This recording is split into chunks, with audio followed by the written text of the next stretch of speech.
The wind is pushing me into the clouds again. I feel the blood in my veins. Time is running free. I feel like letting go, just like the dying gun.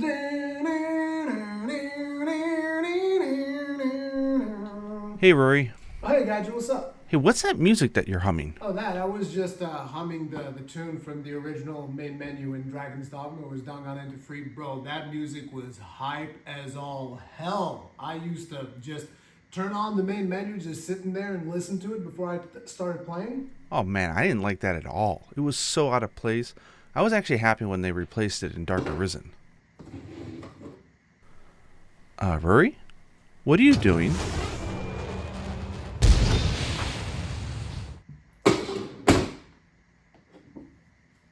Dragon inside of me, I feel like letting go, just like the dying gun.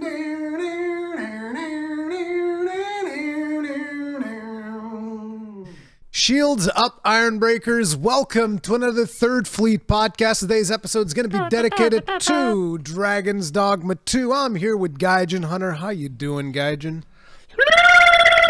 What the hell was that? That was weird. I'm excited for us to finally do the I don't care about spoilers. Let's just talk all things Dragon's Dogma 2. I've been looking forward to this. So let's just give everybody a fair warning right from the get-go. We're not holding back on spoilers. That doesn't mean we're gonna be spoiling everything. We're gonna be talking about a lot of things. I do not think it would ruin your enjoyment unless you really care about the story. In which case, okay.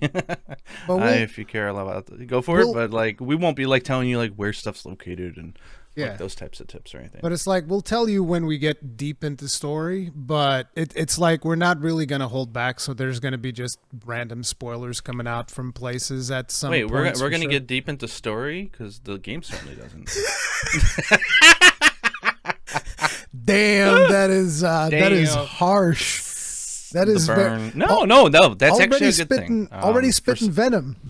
No, a simple functional story is actually a good. I actually enjoy that more than if we had like the Monster Hunter World. Like, let's do a cutscene for 15 minutes with the handler crying to some old lady and trying to make some emotional connection when really there's no story there. The handler, it was too long. They could have just brung it back down a little bit and it would have been perfect. You couldn't help yourself from making derogatory comments about the handler.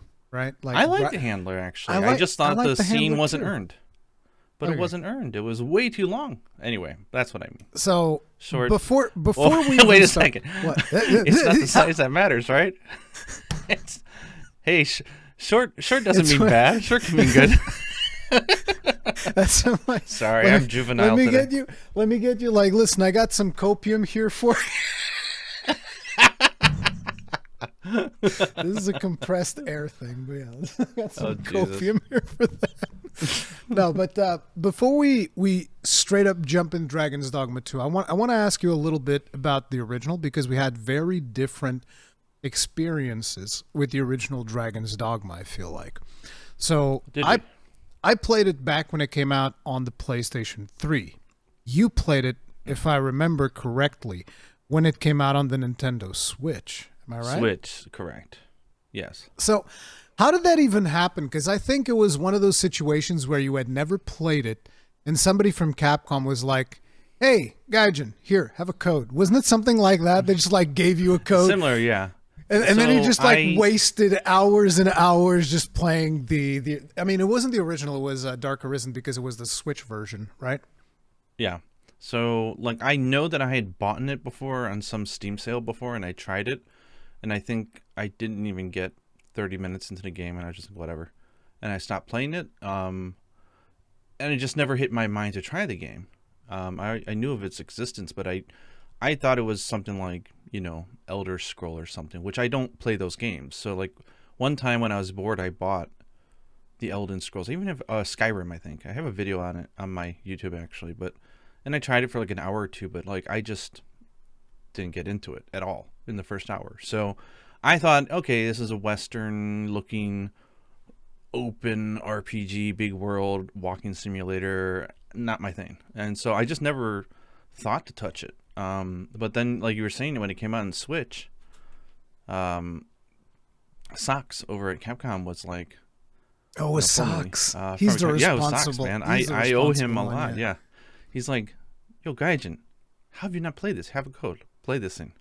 And man, I think he knew that the seeds were there. He's like, this man's gonna become a walking advertisement for this game, because man, I got hooked fast on that game. Holy crap. I think anybody that knew you would know that was going to be the case. Like, you and I hadn't spoken yet at that time, I don't think. I mean, I was obviously aware of the stuff that you were doing because I was always watching your videos.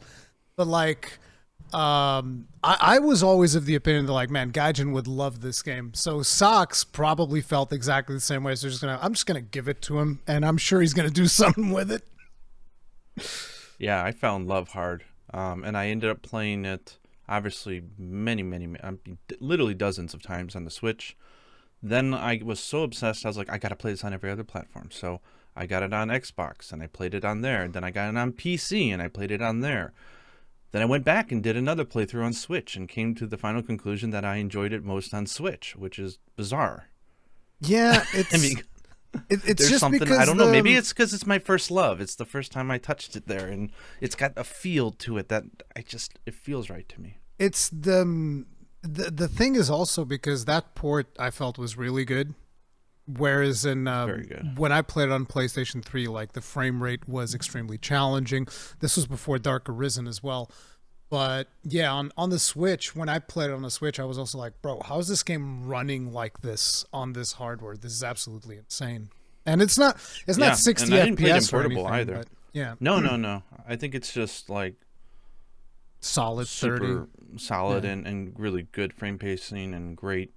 Doesn't have that Elden Ring twitch, you know? Like you walk and the game goes whoop, whoop, whoop, whoop, whoop, you know. I think you're the only. I think you're the only. I love it, person but I've I swear the frame pacing that, bugs the crap out of me.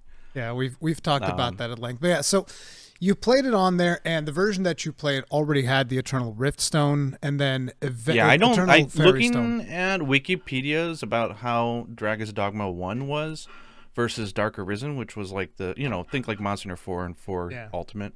It's kind of like that, right? And like the amount of improvements and changes and tweaks that they made to not only just the base game, because they wanted players to get to the more juicy stuff faster and easier probably, but just some of the quality of life changes that they made and tweaks. I don't know if I would have liked the original game, to be honest. Interesting. Some of the things that would have annoyed the living shit out of me are annoying me now in Dragon's Dogma 2, despite me loving the game to death. Yeah, and I don't know how I would like Dragon's Dogma 1, but Dark Arisen, I love that game. Yeah, it's definitely an interesting thing, because that is one of the things that a lot of people bring up in regards to Dragon's Dogma 2, is that Dark Arisen had so many quality of life things that they've kind of took away. And we'll talk more about those. But before we even get there, there's one thing that I'm curious. How would you describe it? Because I tried describing it to the best of my ability when I did the review. How would you describe Dragon's Dogma 2? Because, I believe that you were the one who told me that on the website says something like narrative-driven action RPG, and I was like, that's not what I would call it. See, it's bad because my description goes back to using Dragon's Dogma 1 as a descriptor, which is pointless, right? How I would say Dragon's Dogma 2 is, to me, it's a spiritual remake of the first game. Not Dark Arisen, a spiritual remake of Dragon's Dogma 1. It's got the same overall vibe, story points, systems are similar. Like, it seems like, okay, if we were to try to remake that game now, given what we have, how would we have done it? It totally, for some bizarre reason, completely ignoring everything they did in Dark Arisen. Like, literally erasing their memory, going back in time and saying, let's make a new version of Dragon's Dogma. But it still hits all the same beats, overall. And so to me, it's kind of like a remake, but it's not a remake, obviously. But like, describe Dragon's Dogma to me. Dragon's Dogma. It's not really an explanation. So I called it, to give you an idea, I called it an unconventional open world action RPG. With the key word there being unconventional. Because that's one of the things that I've found that a lot of people when they would come to my videos, a lot of the complaints that they would have would be because of things that Dragon's Dogma 2 considers features as opposed to problems. Okay, I've got a really weird one I just typed up. It's if I was going to try to genre it. I love how we're talking about this and you're like, no, I need to type this out. I need to. I'm one of those people. You know what? Like there's people who can think of things and spit it out like they've got a whiteboard in their head. And maybe it's because of all my years as a translator. Like, it's like, hey, give me something, and I can't just spit it out. I'm like, just let me write it down. You need to write it down first, and then I can spit it out. You know, like, hey guys, you're doing an opener for this podcast. Okay, let me write it out. Like, it's that was something how my brain's wired. When we were like alternating the intros, which we haven't done in a while, but like that was something that you would always have to type it out. Yeah, it's weird. I just can't. In a way, I'll tell you what. Without the keyboard, that's like an advantage because I suck at writing. I wish I was as good at writing as you are, because I absolutely suck at it. I wish I was better at talking. Okay, so I didn't even proofread this, but this is my. If I was going to genreify it, I would say it's a purposely clunky, open-world, physics-based, dark action fantasy RPG. Jesus Christ! Purposefully clunky? Yes, absolutely. And so I will evil. back that up in today's discussion, but I would say no, but that's what makes it feel so arcadey and so unconventional and old school, but yet not old school. Like it's very intentional, right? Like all the weirdness. So I would say purposely clunky, open world, physics based. I think is a big one. Yeah, because there's the having that physical combat with weight and actual, collision being a huge thing, that was new for me, and that was fresh and really cool. And then action fantasy RPG, dark fantasy. I love dark fantasy, so it scratches my itch.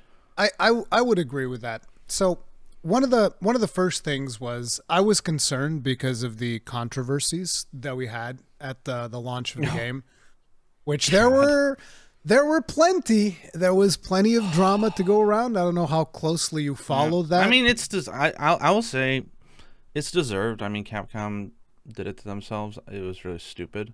I do think it was taken way out of proportion, people. But you know what? Like everything these days, like you give them an inch and they take a mile. Or it's like people are just exaggerating everything. But it's not to say that Capcom didn't set themselves up for some shit. So. Yeah, I hope they learned from that. We're talking specifically about the microtransactions there because there's a couple of more things to talk about. But yeah, the microtransactions was a big deal. I don't know if you're aware of like the situation, which I really don't want to kind of bring it up, but I guess we're talking about it. So I'm not sure if you're aware with the situation that EU content creators got like different text from the US content creators would. Like again, it's just publishing side shenanigans, right? It's weird stuff. They make their own guides, they make their own, be careful about this and that. It's just not a globally coordinated thing. Yeah, and so so that was a strange thing that even ended up with Fightin' Cowboy doing a collaboration with Asmongold on Asmongold. Yeah, they had a good conversation. They did. I thought it was awesome because it was interesting to me when they had the first exchange, which was just videos back and forth. And I was listening to videos and I'm like, knowing what I know about Asmongold and knowing what I know about Fightin' Cowboy, which is a lot more because me and Fightin' Cowboy talk all the time. I was like, I'm pretty sure that they're kind of like on the same page, but they're coming at it from a different angle. And then there's the Asmongold editors side of things where they dramatize things a little bit more on purpose. Yeah. That kind of like escalated things. So I'm like, I'm pretty sure you guys are on the same page, but there's this whole situation around it that's a little bit weird. But here's a weird question about the microtransactions scene. Yeah. Was there no discourse about the additional items that you got in the digital deluxe version? Was there no discourse about that at all, or is that considered fine? Because I talked digital about deluxe those. versions are microtransactions. Yeah, I talked you're about those. You're buying items that you don't get in the normal version. So I talked about those when they initially announced it, and I said, "Oh, I really don't like this because they're selling you camps and weapons and all these things." But I think that those weapons couldn't be upgraded or something. But at the end of the day, the difficulty of the game is like so easy, which we'll get into at some point, that I think that stuff doesn't even matter. But ultimately, it's still not a good thing that it's there as well. I don't like the whole deluxe thing, but most people didn't even care about that They were just focused on the actual microtransactions that they added on there, which, as I mentioned in multiple posts and videos, they were actually worthless. I don't know if you disagree with that. I'm just curious. I mean, did you look into the what they were and whatnot? Yeah, I'm actually just sorry. I was just taking a quick look at the digital deluxe version because they sell the camps. What is all the details? You get rift crystals, the sound collection, a book that's used in one of to change your appearance, changing a pawn's inclination, stupid items, Hartford pendant, some beacon which is stupid, and a wake I think stone. the Artfelt pendant is not in the game. Camping kit is. I think that one's because people didn't really know.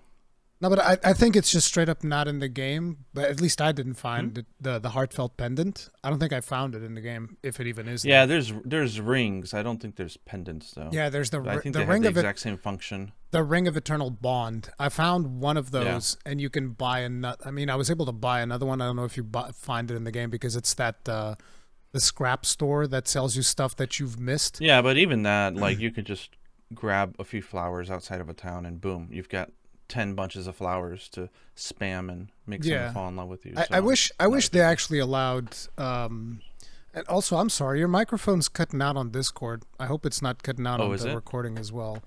But yeah, that's why sometimes I'm speaking over you. Like I noticed you were still speaking, but the microphone cut off. Oh, is it cutting off now? Maybe I'll just move the mic closer so it's not sound canceling me or something. Yeah, it's not cutting out now. But the thing that I was saying is like that was another thing, which was with the romance items and stuff. I wish they would let me give her 20 sets of flowers instead of here's a flower, here's another one, and one more. Here's a flower, sleep, no, wait, you have to sleep?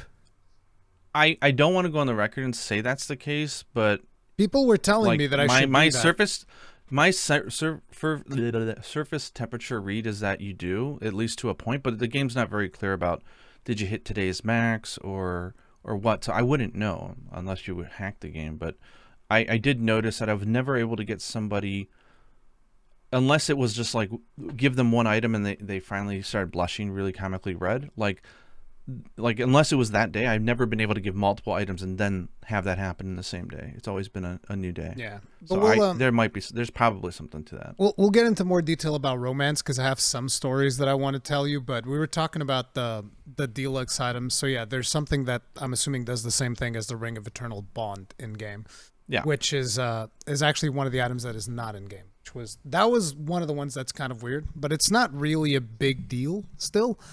I think the biggest thing that they sold is obviously the port crystal, which I think kind of goes against the philosophy of Itsuno. Yeah, that was just what'd you call it?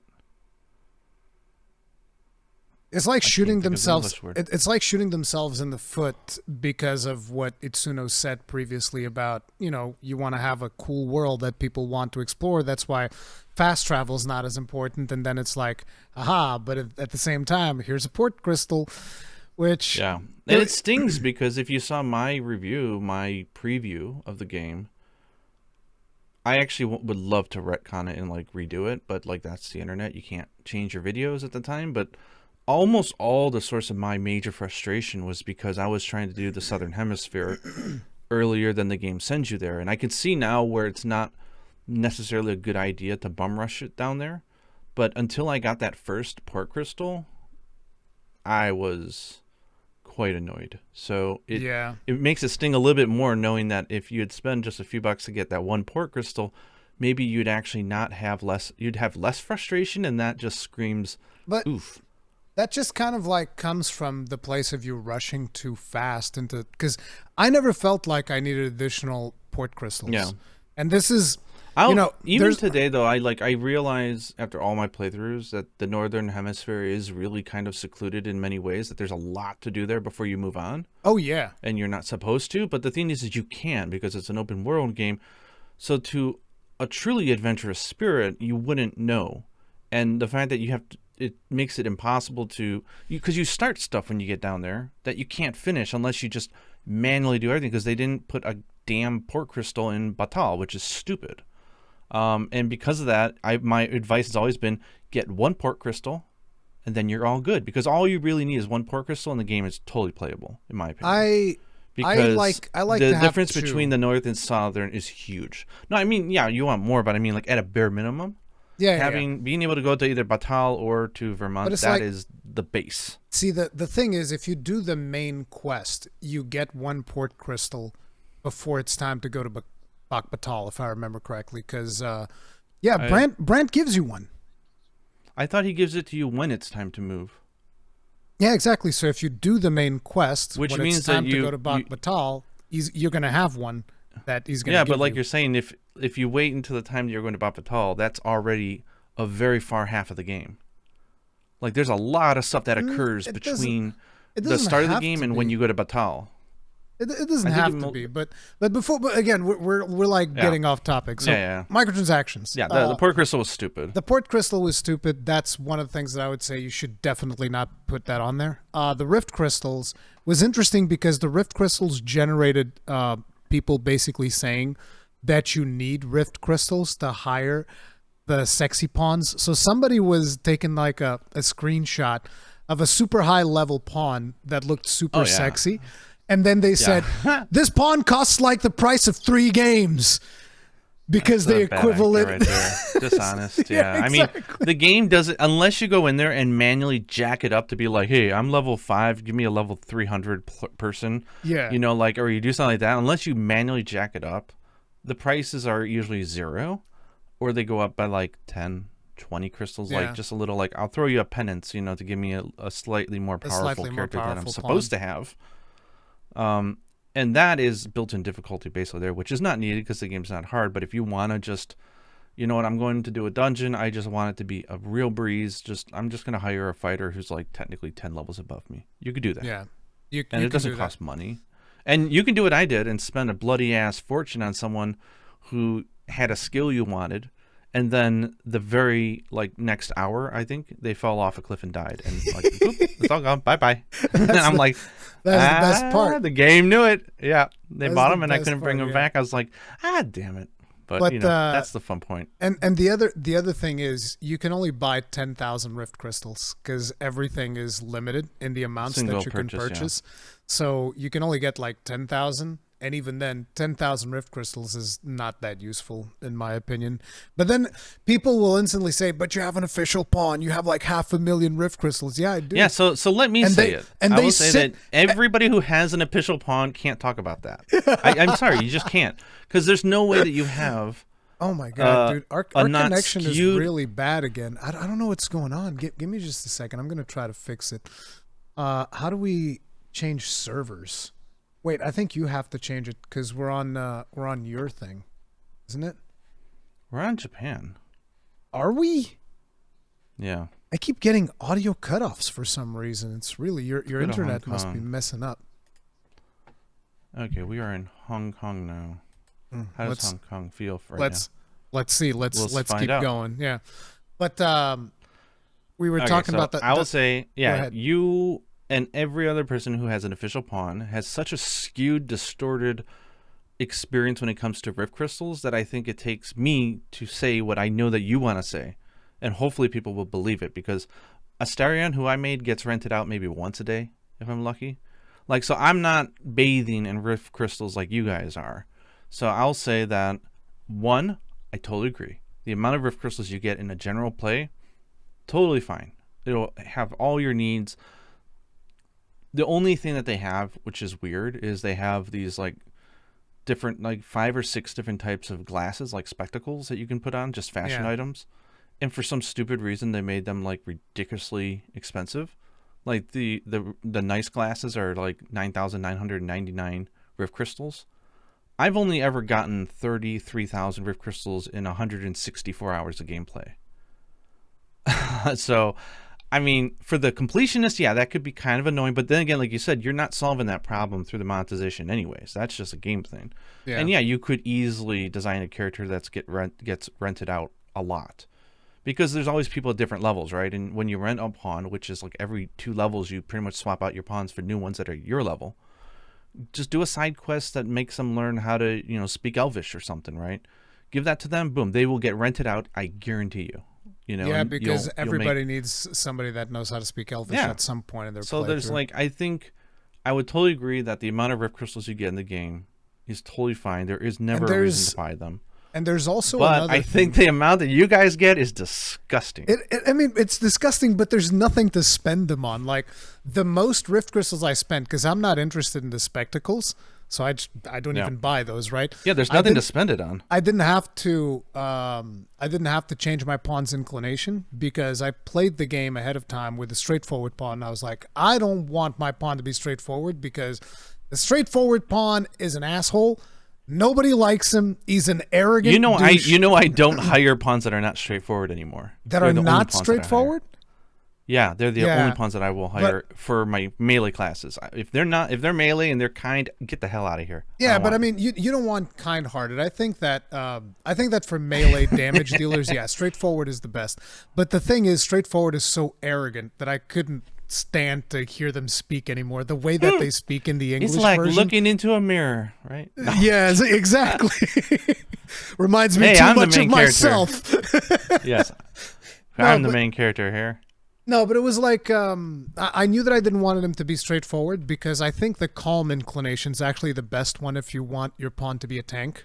So I went with the calm inclination for my pawn, and I never had to swap inclinations because that's one use of Rift Crystals. You swap inclination 2000 to swap to whatever inclination you want. The one thing that I did spend Rift Crystals on was when I got the Dogma, the dies. I bought all the dies because I wanted... They don't even tell you what they're for. I love it. Yeah, I had no idea. I thought my daughter bought 3 of them, and she's like, "What are these? How do you use them? I thought I could dye my armor." I'm like, "No." Yep. I thought it was... Well, okay, whatever. I wasted 1,500 with crystals, whatever. And then I found out, 50 hours later what they were for.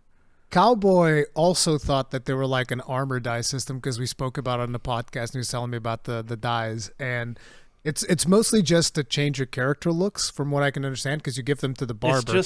It's just 5 or 6 colors for your hair, and they're like comical, like it's not solid colors, right? Like red, pink, yellow, green, or whatever. It's not 5 colors. It's like a whole Pantone spectrum of them. Yeah, it's a whole spectrum. So it's like when you get the orange one, it's a whole spectrum of different oranges. I love it because like your pawn will never get rented out because the game looks so nice and gritty and dark fantasy that having like that orange hair Ronald McDonald character, unless you're going for a gag. I think the colorful hair looks ugly as hell. It's so off-putting in the game. It's not too colorful, though, I didn't find it. I thought it looked good. Because I wanted mine to have fiery orange hair because of my whole Troll Slayer thing. Yeah. And so I was able to give him that, where you couldn't get that at the very beginning of the character creator. So I did that, but that's pretty much the only thing where I actually spent... It was 500 per, so I probably spent like 2,000 because I just bought all the dyes. But yeah, that's the only thing where I was like, well, I'm going to splurge on these Rift Crystals. And I spent like 2,000 or 2,500 And then you're crystals. Like, what do I do with these Rift Crystals? And then I just have like 500,000. I actually wanted to be able to give them away to people. You can't do that. Yeah. Which there's also another thing where there's a lot of things that you can't give away as quest rewards. Because another thing that I received as an official pawn was port crystals. I have 11. Super Rad had like 17. Every playthrough you can clone it and get another. You can get several. No, because the forgery port crystals. No, not not forgery, cloning.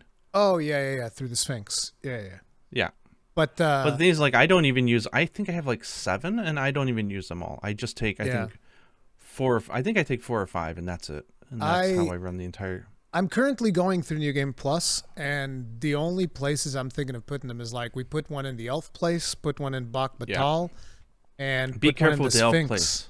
That's it. Don't put it inside the Elf village. I'm pissed off about this one.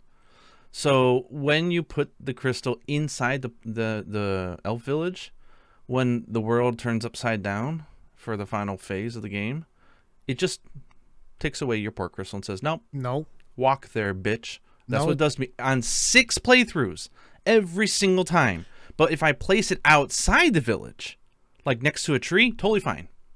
And it's in so my case, freaking annoying. It bothers me to hell. It was fine inside the town. Yeah, and like literally, you know that square right at the beginning.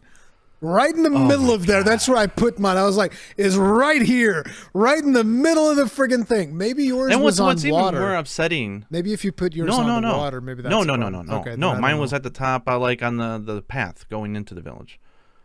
If it's anywhere that's counted inside the village, it gets not for auto removed. And what's funny is like when Yuna played it, what happened was she never went there. So when she got to the final phase of the game, there's a port crystal there that appears, and it was auto activated for her. So she can just teleport there, and she had never been there. I'm like, what the hell? Mine wasn't auto activated, and I'm getting punished for having gone there, and then like because that is probably the second most annoying place in the game to get to from scratch. I distinctly remember going there and going like, oh, there's a port crystal here now. Okay, I guess I'll just take mine back. And I picked it up. It was fine. Yeah, well, not the same experience as me, because even on my last playthrough, which was only 4 hours long, as I kind of did like a semi-speed run of it, yeah, I forgot that I need to put it outside the damn village. So, like, my speed run got crushed by probably 20 minutes, because I had to run all the way there from Vernmouth again. And that was so annoying. I was pissed. But yeah, that's one good location. So the bridge going to the thief village is a great one, because you have to go there twice. I'm talking speed running at this point now. Yeah. You're talking about speed running. Yeah, I guess. But Batal, the volcanic village. Yeah, I put one there as place. Well. No, I didn't. I wouldn't put it in the hot spots. Oh, really? I did. Because I like that. I like that little path from the volcanic village to the miners spot. It's a really good place to level up. I guess. Kill shit. Well, it's really funny though about the rift crystals though is that as I've played the game more, renting pawns has become something that I just don't do anymore, because I only gained one level. I only gained 1 or 2 levels on my last playthrough. That's it. Because of the inflation of the experience points. The game also gets way too easy, but we'll talk more about that. Yeah. We were still on microtransactions. Oh, sorry, yeah. So microtransactions, Port crystals, rift crystals, all of that stuff, not really an issue. I can't remember like if there's anything else that was a problem, but basically what I said is like, look, most of these are worthless. I think there's one that I bought though, I'll say, which was the sound one. The original. Yes, this is something I wanted to bring up today in the call. I wanted to get your thoughts on this one. We'll talk about that too. But yeah, that's all the microtransactions. Big controversy over that. I think the biggest problem is people lying about it. And naturally, I also think that's one of the big problems is Capcom even putting them there, because they didn't need to be there, but Capcom's going to Capcom with this stuff. But I also don't think like they need to disclose it to people, because if they were telling reviewers, hey, we're going to have some completely useless microtransaction junk like we do on every one of our games, you should know this. It's like, wait, that makes it feel like it actually matters or something, right? But it doesn't. No, but I can see why they wouldn't say that. But they did mention it in the U.S. Yeah, I'm really curious. I'm really curious about the U.S. language of how they mentioned it, because I don't understand why. I think it would be understandable if they just didn't mention it, even though people think that's scummy. I'm like, it's such an afterthought. It has nothing to do with the game.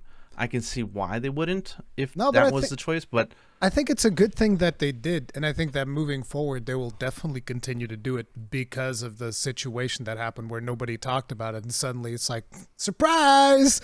And people do they want people talking about it? Because it's, I mean, is there that many people paying it that it's worth the PR hit on the game? That's the thing that I was going to say. It's so stupid. It's stupid. These whales must be great. No, it's stupid because, number one, it's not like a mobile game where you can just keep buying and buying and buying and buying. If I were them, I would do that. I mean, if you're going to sell a stupid item, at least let someone spam buy it. Yeah, but so it's just like you can't even wail out on it. So I can't imagine. Because the whole I think that if you bought everything, it was like $40 or something, or let's say $50. It was like $50 of microtransactions. So even if you have one person buy all the microtransactions, right? That's another $50 that you've made. How many people ended up not buying the $70 game because it had those microtransactions in it? Because the controversy, like, it was insane. The amount of people coming up to me and telling me, oh, I'm not going to buy the game because of the microtransaction situation. I was like, hey, that's fair. You know, if you don't agree with it, you shouldn't. That's just the way that it goes. But I just feel like there's somebody over there at Capcom, like an executive or a C-suite or something, who just went like, all right, boys, what are the microtransactions we putting in here? And somebody from Mitsuno seemed just gave him like the most worthless thing. And there's like, come on, guys, give me something that's worth it. And they're like, okay, here's a port crystal. You get a port crystal. And then guy puts this on store and he's like, yes, we're going to make 1% more on our quarterly earnings because these... And nobody there stopped to think, but how many copies did we just lose because we created this dumb situation? And there were people making the claim and posts that were going viral of people saying you have to pay $2 to start the game. Yeah, I mean the damage is done. I mean the way people talking about it, there was so much purposely false and just mistakenly false information going around that I think Capcom really needs to reevaluate however much they're making and either make a decision not to do that, or I don't think just having the disclosure is good, because even if after it was disclosed by people that it was in the game, people still didn't understand it, and the fact that it was there probably resulted in lost sales. So I don't think disclosure is the issue. I think it's just the existence or I don't know what it is. I think the amount of money they're making with it does not make sense from a financial standpoint at all because of the amount of bad PR that they're getting over it. Like, look at Baldur's Gate 3, right? There's people that are buying the game multiple times over, especially because of the fact that they didn't put microtransactions in. Because people like that so much. Like me, for instance, right? I was actually in talks with the team that, I say in talks, I was emailing the people that were running the PR, and they told me, like, we're sorry, we don't have enough codes going around. I was like, that's fine. It's whatever. It doesn't matter. I bought the game. And after buying the game, they came up with, like, the physical version or whatever, and I was like, yep, buying that too. So I bought the game, and I haven't even received it yet. Already paid for it. I don't even have it yet. I'm assuming it'll get sent at some point. But like, I bought the collector's thing they're making, $100 version, whatever, for PlayStation 5 because I just want to really support the fact that they're going with we don't want to sell you additional microtransactions. This is the game we made. It's done, and now we're gonna go do another game, and it's Bob's your uncle. So I feel like nowadays a lot of publishers are undervaluing the value of good PR and word of mouth. Yeah. And I think that Monster Hunter is going to begin suffering from that as well, because a large chunk of sales for Monster Hunter World came from word of mouth, from a lot of us, the fans that were super excited about it. There was not that many microtransactions in the start. And then in Monster Hunter Rise, they capitalized on that big time, right? The amount of microtransactions they had in Monster Hunter Rise. Yeah, I'm kind of afraid that the takeaway that they're going to have is Dragon's Dogma, because they stupidly didn't put in aesthetic-only stuff, which I think is a mistake, like transmog or dyeing your armor or whatever. I think it should have been in there, and I think maybe they'll add it in the future. Who knows? Or an expansion, they should. Because they didn't have that in place, the items that are in the deluxe edition, thus also the DLC store, or whatever you want to call it, the microtransactions, multi-transaction. By default, it became something that had a gameplay effect, right? And yes, it's a single-player game, so it's like, at that point, I would think the argument is like, who cares? Because it's not pay to win. In the idea of like a versus online I game, disagree. But people got really in a single player game. I'm like, wait a second. 10 years ago, everyone was bitching about, hey, you can't have multi-transactions that give you a more power in a multiplayer game. That's like single player, who cares? But in a multiplayer, that's religious. Don't touch it. That's pay to win. And now it's like people are more upset about single player game. I completely disagree. I don't want them anywhere. Single player, multiplayer. I don't want anything that affects the game. Nope. I'm gonna throw election theory at you just because you don't like both choices. One can be rated worse than the other. Pay to win in a multiplayer game versus pay to win in a single player game. Which is worse? If you have to have one, chicken or fish, you have to choose one. They're equally bad. Equally bad means that you don't. It means if there's going to be one, you don't care which one it is. Because they're equally bad. Here's the thing. You can't boil it down to that. You have to tell me, is the game paid? Is the game free to play? I need to know more about these games because it changes my opinion. So like if you tell me free-to-play multiplayer game, can it have pay-to-win microtransactions? Yes. Faster than a paid-for single-player game. 100%. Okay. Because paid game, because multiplayer and single player. Multiplayer and single player, both paid games. Which one is worse if it gets pay-to-win stuff? Yeah. I mean, it's the multiplayer one, but I still don't want it to happen on the other one. Of course. I mean, that's you're too afraid of the day of Twitter, which is like you say one thing, it means the opposite. No. I'm not. You can hate something, and it doesn't mean that you endorse the other. No, I don't care. I just want to make it clear because the way that you were phrasing it's almost like, oh, people didn't used to care about this, and I was like, no. I always cared about it every single time. Like, everyone seemed to have cared about pay to win when it comes to the context of other players, like being at a disadvantage because they're not spending more money.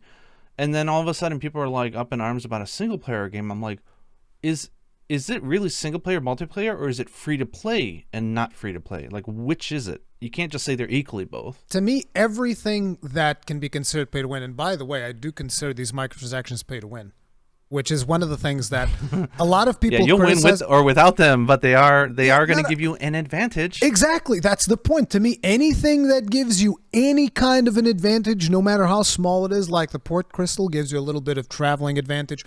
The rift crystals, you can buy a more powerful pawn, which is in itself an advantage. That's the problem with the phrase pay to win, right? It sounds too much like you're just paying to get it when it's not that, but it does give you a benefit, and anything in that is the same category. But that's the thing. A lot of people it's almost like on a scale for a lot of people. Yeah. And I understand that that's the way they look at it. To me, it's like, no, if it's 0.0001% better, it's pay to win. I don't care because mathematically speaking, it is. And so I just look at the mathematics of it. It's that simple, which is why give me one potion and that's pay to win. Exactly. To me, it is like the wake stones. You literally resurrect at full health if you die. How's that not pay to win, right? But again, the whole thing about pay to win is how much does it bother me, right? If they were giving you, okay, we can sell like 100,000 gold, that would bother me way more than anything that they've done. Yeah, I think the problem is the pay to win word. And just because of the abuse that's been done by companies in the past, it comes with this connotation that if it's pay to win, it means that you can't play to win. Like it's one way or the other way, right? Yeah. You're either going to progress through an insane amount of time or effort that's inhumane, or you're going to pay. But that's not the case here. It's pay for advantage, but you can also play to win as well. And like it's either. Like, and a lot of people are very defensive about it because, like, well, no, I like this game. It can't be pay to win. I would never play a pay to win game. And it's like, I'm sorry. Yeah, because that's why I think we need more terms, because I do think I play a lot of pay to win games. I play a lot of them. Yeah. So it is what it is. I think we need better verbiage around it, because people are like, it's all this or that. I'm like, it's but I think at the end of the day, one of the most important things to talk about when it comes to the microtransaction stuff, just to kind of like wrap it up, is that a lot of companies balance video games around those microtransactions. Like, I can give you one example that I've experienced that I know that a lot of people disagree with, but I don't care, because from what I've played, it definitely felt like it.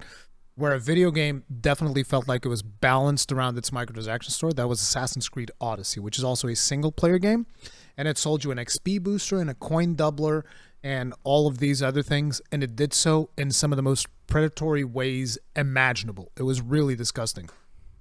And so that to me is an example. Now, when it came to Dragon's Dogma 2, I've played the whole game, and everybody that I've spoken with that has played the whole game, not one person has told me like, oh yeah, this felt like they held back on some things to kind of like funnel you into the store. Not one person. I've spoken with a lot of people about it. The game the more is you play, not the more you known. realize like how pointless these items are. It's like, they're if anything, worthless. it's criminal to have it on there and pretend that it has an actual substantial it has any value in the game, because outside the port crystal, it really doesn't. It's actually bad customer value all around when it comes to those for sure. So that's the irony of it all, right? Yeah. But because I don't want to talk all about microtransactions, there's one more thing. Can we talk about the music thing? Wait, one more thing. Okay. Performance. How is your performance experience? Because that's another one of the problems. Fantastic, but that doesn't mean that it's not like. No, it's been absolutely fantastic. It runs. What's your GPU? I've had 4080. Interesting, because like even fighting Cowboy. The thing is like Yuna's on a 4090. 4070 Super, but she's got a lot more performance. I would say issues, but like it's not nearly as performant as mine. It's because she has an i5 14th gen. I've got an i9, which is the CPU problem it's that CPU the game has bottleneck, performance with CPU. So I'm lucky. What resolution I have were a you playing config at? that maybe 4K, but with DLSS or DSLR or whatever the hell it is. DLSS. Yeah, so technically 1440p, right? But it looks good. Yeah. I don't need pixel for pixel, man. If you're gonna serve me a 4K image and it looks gorgeous, and you're like, well, really, I used a technique. I don't care. All video uses technique. Like I don't need. But you see, on a 4080, the argument that I would make is that on a 4080, you shouldn't have to do that because the GPU is so every powerful. Other game is like that. Yeah, every other game requires the LSS now, which is an optimization problem. But it's like that's one of the. It's good. Yeah. At least on my end, DLSS is great, but I mean, I had to use FSR3, which is not as good as DLSS, but FSR3 is at least in Dragon's Dogma, it actually looks good. Whereas in most of the games where I've tested out FSR, the game just looks terrible. It looks atrocious, and there's artifacting, and there's all of these problems. In Dogma, I was like, I turn on FSR, and I was, oh, this actually looks pretty good. So there was also performance issues. But what's baffling is like, and I think that the performance issues coupled together with the fact that you have the Nouveau on there on PC, which is probably contributing to the performance issues. I'm going to be honest with you. I don't understand any of the de novo stuff. I understand like the base of it and what people are upset about, but have I personally, maybe because I overspend on my PCs. So I've never had a PC that was mid-tier. I've always gotten higher end, and I don't play games that are that taxing. Usually that maybe I just never notice it, but to me, I'm like, PC versions always run like godly for me, right? Compared to consoles, I'm like, I don't know if you put this in, take it out, like it wouldn't change it for me. The game plays great. Like that's my assumption, right? Yeah. I don't feel like there's some like layer of loading for de novo. So like I didn't even know it was in games until people told me. I'm like, okay, like I don't know what the fuck that is. Yeah, but like people I don't know, and it doesn't affect me, but it does affect people. People that have medium tier rigs definitely notice that. And there's other problems like the Nouveau also limits the amount of activations that you can make. So let's say, for instance, if for some reason you have 5 computers that you play on, you can, because that is a thing. Some people have multiple systems, like maybe, I have a Steam Deck and then I have a computer in the living at the office room and downstairs. Yeah, have a bunch of systems, right? The Nouveau also limits the amount of activations that you can do, and it can lock you out. And it's all of these DRM problems, right? Which is it's definitely a problem. So you add the Nouveau, you add the performance problems, and you add the microtransactions, and that just forms like this. Everybody's like, okay, you guys are pushing it really friggin' hard. So yeah, that was a big controversy around the launch of Dragon's Dogma 2, but it was still able to sell. Go ahead. 2.5 million. 2.5 million copies, yeah. The lag on Discord is real tonight, guys. So, like, it sucks because you're about to hit the 2.5 and I end up talking over you and I feel bad. It's because people have to understand it's not just the audio, it's the video as well. So, like, I'm watching you and we don't necessarily know when the other one is going to be speaking. Yeah. And I'm see, there it is. No, but I'm not the sharpest crayon in the box, so like I can't take the audio cues and know all the time. I'm kind of dumb. So no, but the thing is, a lot of people, because when they hear the actual show and the audio is like all properly synced because of the stuff that I do in the background, they're like, "No, you could clearly tell that he was going to speak. Why'd you interrupt him?" It's like, no, that's me making it better for when you're watching it. You don't understand. But you were saying something before I brought up the 2.5. No, if there's anything I hope people can understand outside the whole, like, people just don't understand nuance when it comes to multi-transactions. Or I keep saying multi. What's wrong with me? Because there's many of them. That's why. Microtransactions. I say the thing is I want to say it in Japanese, and so saying it in English to me feels really weird. I just want to say kakin. Kakin item. Like is that what they call it? Yeah, it's cha-ching. Yep, kakin item. It's microtransaction. It's very easy to say. So like when I not micro. Yeah, it is micro. Right? It is micro. You got it right. Micro. Whatever. and it's not DLC. Well, everything's DLC, right? Yeah. The game itself, when you buy it, is DLC. It's But, downloadable content, right? was- Anyway, because people are idiots, the thing that I hope people learn from all this fiasco, because there was certainly a lot of reviewers and commenters that didn't get it, which is just because it runs good in your machine with your specs does not mean it's going to run good on someone with incredibly similar, if not better, specs in some other regards.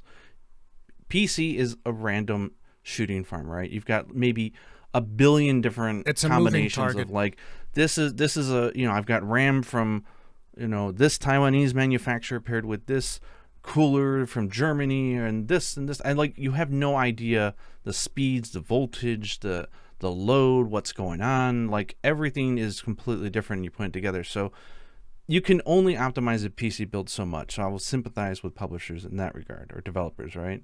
They can only do it to a certain point because it's impossible to tell. However, optimization is when you take the general biggest, most popular, like 95% of major components and test it and optimize it in ways that to foresee a problem, right? So you don't run into those issues. And they did a poor job. So like, people are like, wait, you're lying. It runs fantastic on my 47. How could you say it doesn't? You're a liar. I'm like, you're overblowing it out of proportion. And it sucks because there are people who do blow it out of proportion. Those are the same people that say, you can't tell the difference between 30 frames per second, 60 frames per second. What are you talking about, you moron? Yeah. But then you also have people who just don't understand that that's what bad optimization means, is that when we have very similar computers, it runs different. For hell, it could just be the PSU that makes it go different. I don't know. The fact that happens is the issue. To me, one of the things that I pointed out that is a red flag is the simple fact that on a 7900 XTX, which is I think it's still the most recent GPU from AMD, if I'm having to use FSR3 on that GPU, it's usually a red flag because the GPU is so powerful that you shouldn't have to do that at this stage. So that's usually a red flag. But the problem is a lot of games just aren't optimized for AMD. So I was thinking to myself, maybe it's just me. So I don't, and that's the thing. You don't really have a lot of other people. And it's not like, I wish publishers would say, like, here are like 10 configurations we tested this at. Like the target 10 platforms of, like, show me 10 different AMD and 10 different NVIDIA configs. And say, this is what you can expect. Or just do the better thing, which is make a downloadable demo so people can just play it and try it and see what happens. And it's not just the clarity, but I mean, if it runs like shit, it runs like shit. I mean, this game is way too CPU heavy, though. At the time, I didn't even think to ask Cowboy, because I'm like, dude, Cowboy's running on a 4090. That's a $2,000 card. Yeah, exactly. But apparently he had issues with it, and I was like, damn, all right. Yeah. So the CPU bottleneck is real, but there's a solution we'll talk about later to all that. You could just kill everybody in the game, and that lightens the load quite everybody. a bit. That'll solve some of the problems. Yeah. But okay, before we get into the game and we get out of this muddy field, which I'll call the microtransactions. I hate this topic, but it's an important topic. I'm just going to call this Dragon's the music Drama. Pack. I know, right? Oh, God. So the music pack. I'm really conflicted on this one. Okay. So they have an item. What is it, like $3 in the store? I think it was $3. Yeah. I think it was $3. And it says that it will allow you to toggle on or off to have some classic Dragon's Dogma 1 sound effects and songs play instead of the Dragon's Dogma 2. I don't know how it's legal that they can sell an item that tells you, it'll change some of the music and sounds, but they don't tell you what. They don't tell you, is it 1? Is it 5? Is it 100 tracks? What am I getting from there's no details anywhere. I actually had to go through and reverse engineer some of those files to find out how many, because I was so annoyed by it. I'm like, wait a second, like, how can you sell something without telling people what it does? And you go into the game, because I bought it because I was curious. Oh, maybe they list out what it is, right? So I bought it, and I look, and it just says, turn it on or off. That's it. Doesn't tell you anything. You have no idea. And you just have to play it and try to figure out. One, I think that is stupid as hell. Tell me what I'm buying, right? Like, tell me what music am I getting? What sound effects am I getting? Is it a collection? You don't have to list them all out, but you can say, like, a collection of 150 sound effects throughout the game that makes you nostalgic, and 20 tracks including this and this and that or something, right? There's no information anywhere on that. And so, like, I don't know if you play with it on or off. I've done both. Usually, if I was coming up on a big story moment, I'd be like, okay, I want to listen to it with the way that it was intended, so I'll turn it off. But every now and then, I would turn it on just to like get the old combat music. But like, what sucks the worst is that I think they did an okay job. Like, it's not a bad job; it's a good job. How many tracks is it if you've checked it? The thing is, the tracks are so random. Like, it's several dozen. Like, it's not a small amount. Okay. But it's not like the most iconic tracks ever. Yeah, it's some of the combat tracks and some of the calm tracks. Some are really good. I mean, I think it's worth the $3. I'll put it out there. If you like the nostalgia, like, it's great, but it's not. Like, I didn't hear the heavy guitar Drake music when I fought Drakes, which is what I wanted. Yeah. And that brings me to the point. Is like, I think the composers on the game did a good job. It's atmospheric. It's nice. There's a few bangers, like the fight against the White is freaking cool. Some of the story songs are great. How the hell do you take a game like Dragon's Dogma, which is a cult classic, where all the elements that made it unique, one of the biggest ones is the music, the composer, right? And they make the right judgment to use him on their shitty Netflix series. I mean, that wasn't horrible, but it wasn't good either. And it certainly wasn't representative of the game. But they had great music because they used the composer. And then they bring him in for Monster Hunter World Iceborne. He kills it with stuff like the Fatalis, not the Fatalis, like the Alatreon song and stuff like that. He's got that dark fantasy with the heavy metal, like, he's killing it, right? And Makino-san is like the most iconic part of that game, in my opinion, more than even the cheeky dialogue.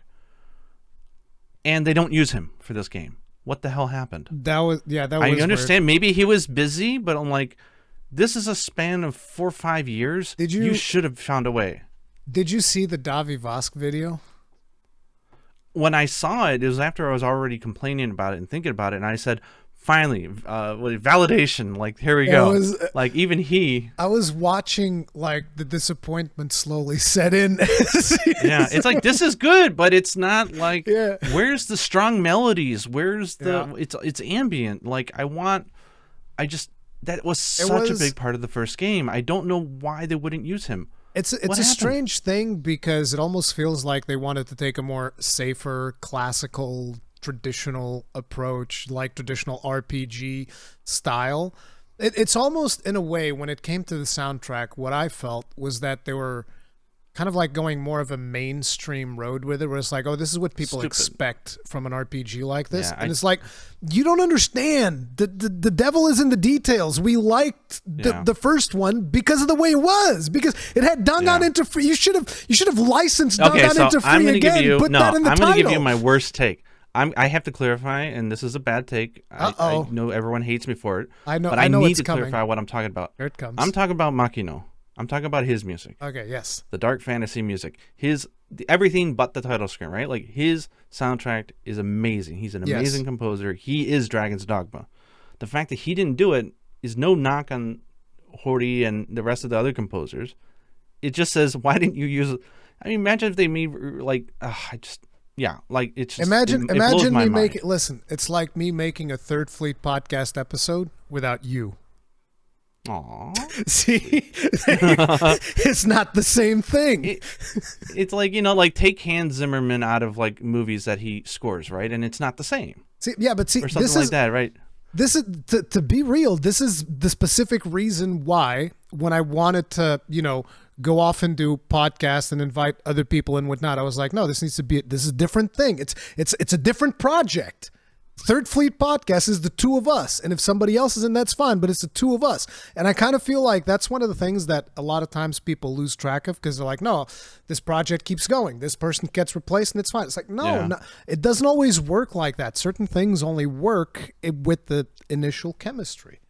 And that's So what, I feel like Dragon's Dogma 2 still works from a soundtrack perspective, but it would have been so much better and more impactful. It's like someone went into Taco Bell, and Taco Bell's a bad example. Like someone went into your favorite fast food and they changed the recipe of the most iconic sauce, and you're just like, it's not bad, but like, it's not to say that it has to be. Wanted. It's not to say that it has to be the same person, but they need to try and follow through with that vibe. And I don't think, I don't think they did. And I think it's kind of like, is it not insulting to the actual composer of Dragon's Dogma 2 as part of your digital deluxe saying, hey, we'll replace some of his sounds and some of his music with the old shit? And it's a paid, like, to me, that almost seems rude. Wait. So you mean insulting to the person doing the new soundtrack? Yeah. Hori Satoshi. Like, is that not insulting to him? That's rude as hell. Yeah, I think it's very rude. A little bit. And then you can buy the stuff. It's on the digital deluxe. And yet, is Makino-san ever credited in the game? I never saw it. He's not in the list of any of the composers. Even though they used his composition for the victory music, right? Bum, bum, bum, bum, bum, bum, bum, yeah, like all that kind of stuff. The when you actually kill a big monster, yeah. Did I miss his credits somewhere? Because I didn't see his name anywhere on any of the various credits they had in the game. I don't know. I just felt really weird about the music. I'm like, I don't know if people realize. Like, imagine FF14 without Soken. And like, if there was a reason, okay, maybe, and then they try to mimic it, but like, it's such an integral part of that experience. Yeah, why would they not? 14 specifically, I don't even know if you can do 14 without Soken. You can't, because 14 is basically a Soken soundtrack that has, as a bonus, comes with a playable version of it. It's just a music thing. And it's interesting because it's such a strong use of music too, but like we're getting off track. Yeah. Anyway, so I really wanted to vent about the music item and see if you shared the same sentiment. No one talks about it, and it matters a lot. I talked about it in my review. It's like I don't go as in depth, but I basically say I preferred the soundtrack in the original. I thought it was way cooler than this one. It's not to say this one is bad, but it's good. There's something to the vibe of Dragon's Dogma that it's got that rebel. You need a little bit of electric guitar in there that actually brings symbology to the whole how rebel the title was at the time, that it was doing so many things differently. So yeah, and again, the title, there's a mod for it. The title music needs to be. They need to relicense. Yeah. So my bad take. Yeah. So like when people say, "Hey, why don't you use the original song?" Almost everybody is talking about that. Dangan into free. Fucking. You don't like it? Crap! I hate that song. No, listen, Gaijin. Okay, now listen, look. Listen. No. Listen. Wait. I need to explain it first for people who don't know. No, but listen. The wind is pushing me. You should see the level of face palm that I just got right there. It's like a full face, like bam. I mean, if this is the third fleet, I'm gonna throw you off the boat for that. Like, come on. Okay, look, people love that, like hard rock anime song, whatever, that they license and they put on the original game, and then but when Dark Arisen or something later on, because of licensing, they swapped it out with in-game stuff. And the thing is, like, I never played with that as it, so I can get like, okay, it was really iconic, it was different, it was cool, but to me, it's so out of freaking place and feels so wrong that to me, when I play Dark Arisen, and I'm like, why are people bitching about the song being replaced? You don't understand. I went into YouTube and I watched it. I was like, this is horrible. I'm happy they got rid of it. Dude, and I'm like the only person I've found on the internet to this day. It's just who you. hates it. There's just nobody me. else. I'm alone. It is. I'm alone. You stand alone. No, but it's like, to me, I think it's also just a. So that's not when I'm talking about music. That's not what I'm talking about. I'm not talking about. Yeah. You're not talking about Dangan. But like the thing is, what year did you play it, right?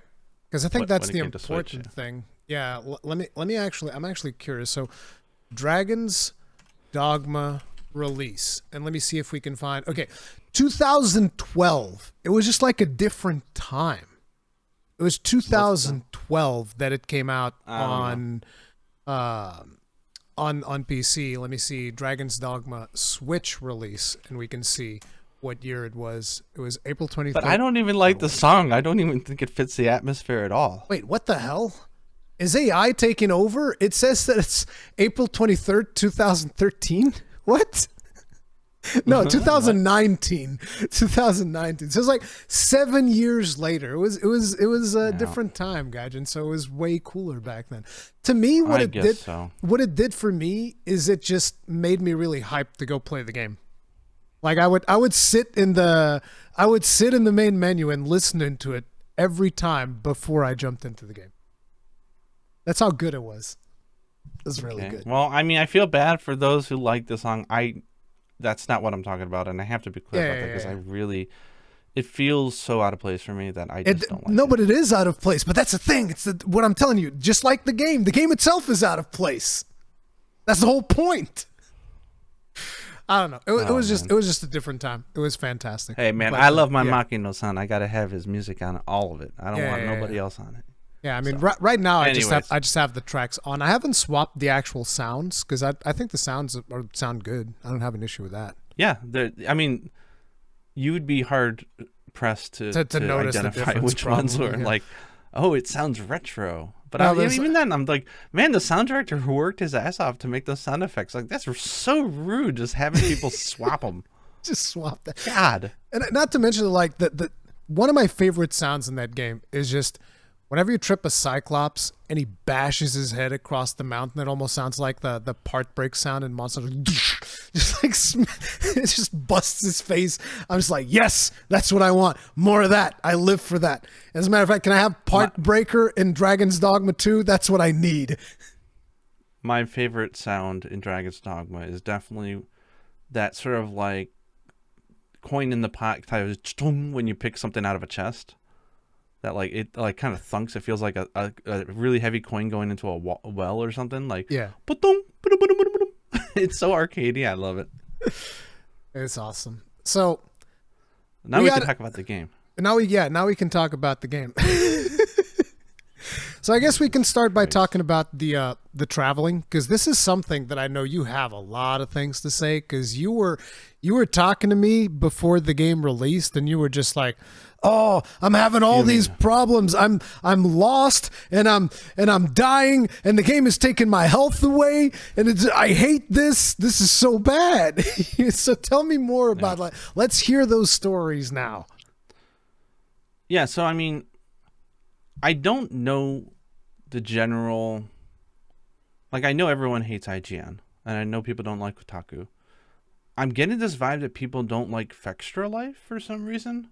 The reason why I can tell you exactly who's been covering it has been doing a really good job. I can tell you exactly why people don't like Fextra Life. So at least one of the main reasons why they don't like Fextra Life. So you know how you can embed a live stream? Yeah. When you embed a live stream, if you embed it on a website, it counts as viewers. So if you go on Twitch, the streams are sorted usually by number of viewers.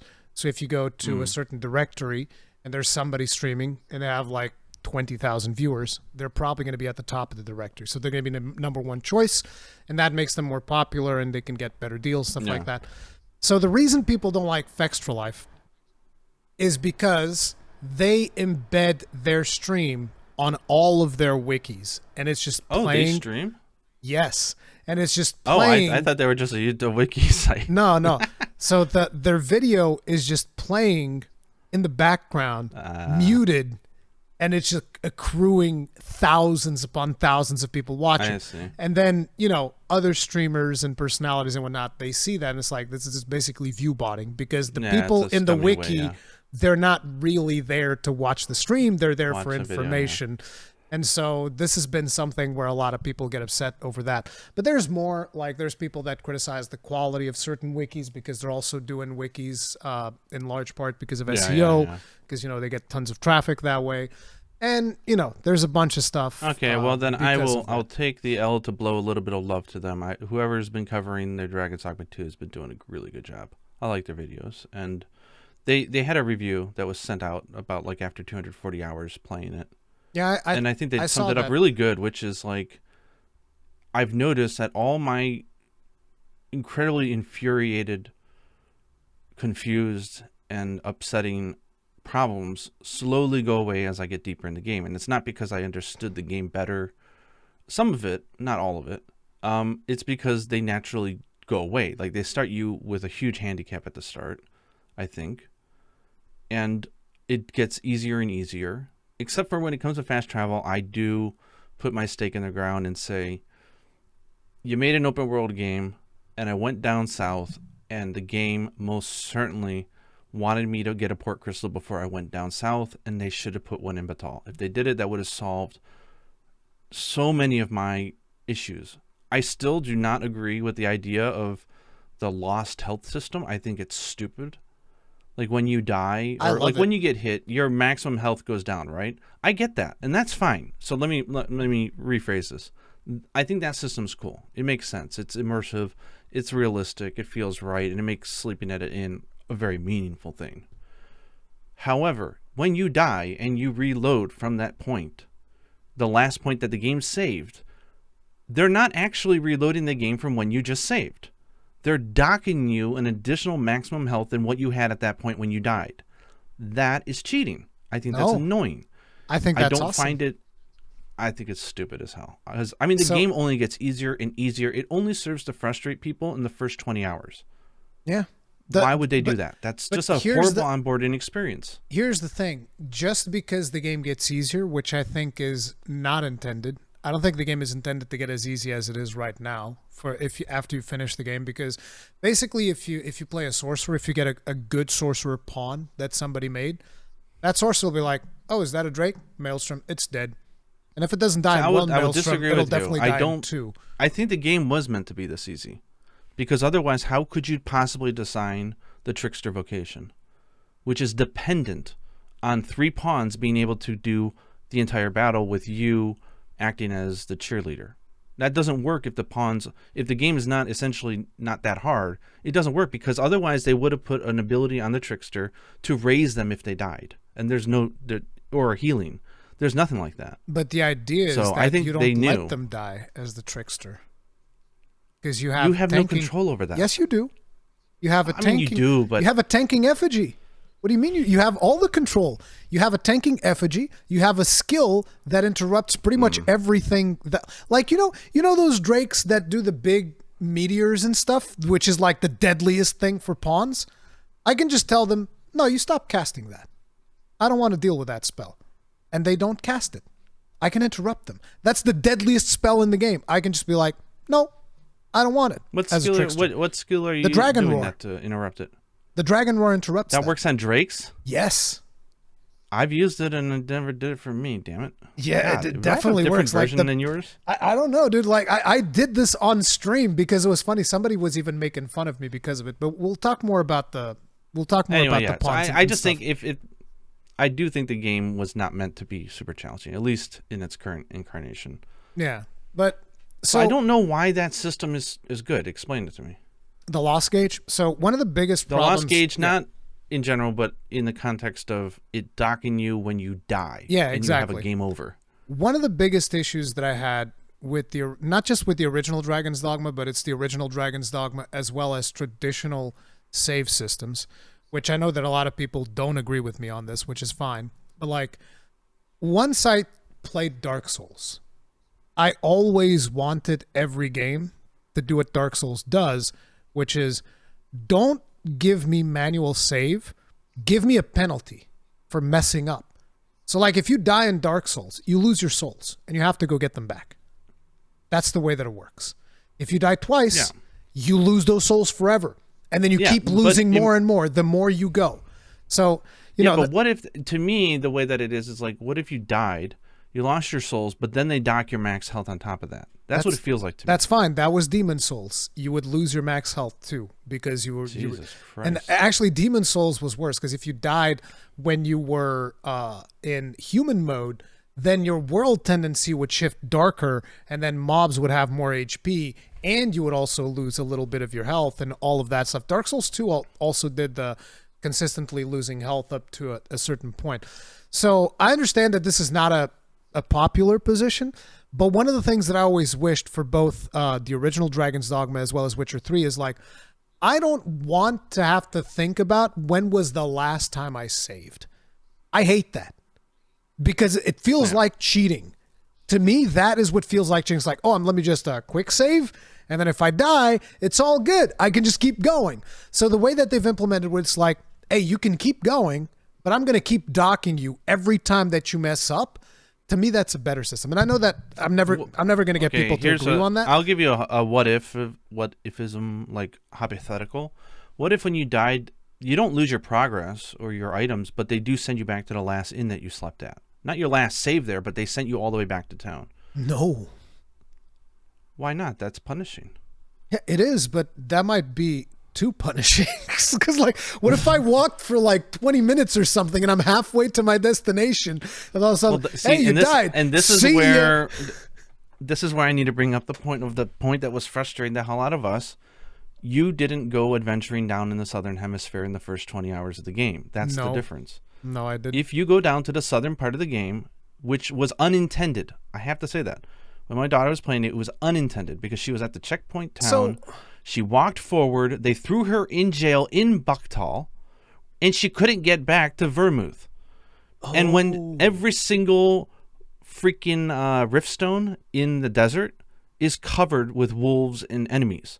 It's not like the Northern Hemisphere. You can't just walk up and go to a camp. You have to kill all the enemies around the camp. You can't just walk up to a riftstone and touch it and get back your main pawn. You have to kill the enemies. And her main pawn fell off a cliff into a river, so she couldn't revive him. She couldn't hire any other pawns because they say, hey, if you ain't got a main pawn, I ain't joining your group.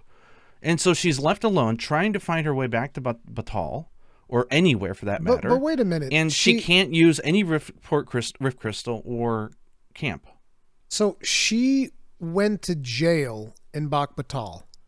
She got arrested. When she never went south. She got arrested in Checkpoint Town. It makes sense because Rest Point Town gets evacuated together with Batal when you do the evacuation. So I guess those two are linked. But I thought that if you got jailed in Rest Town, you would end up in Vernworth. But I guess not. That would be totally fine. But no, it's actually a cheat if you want to speed run.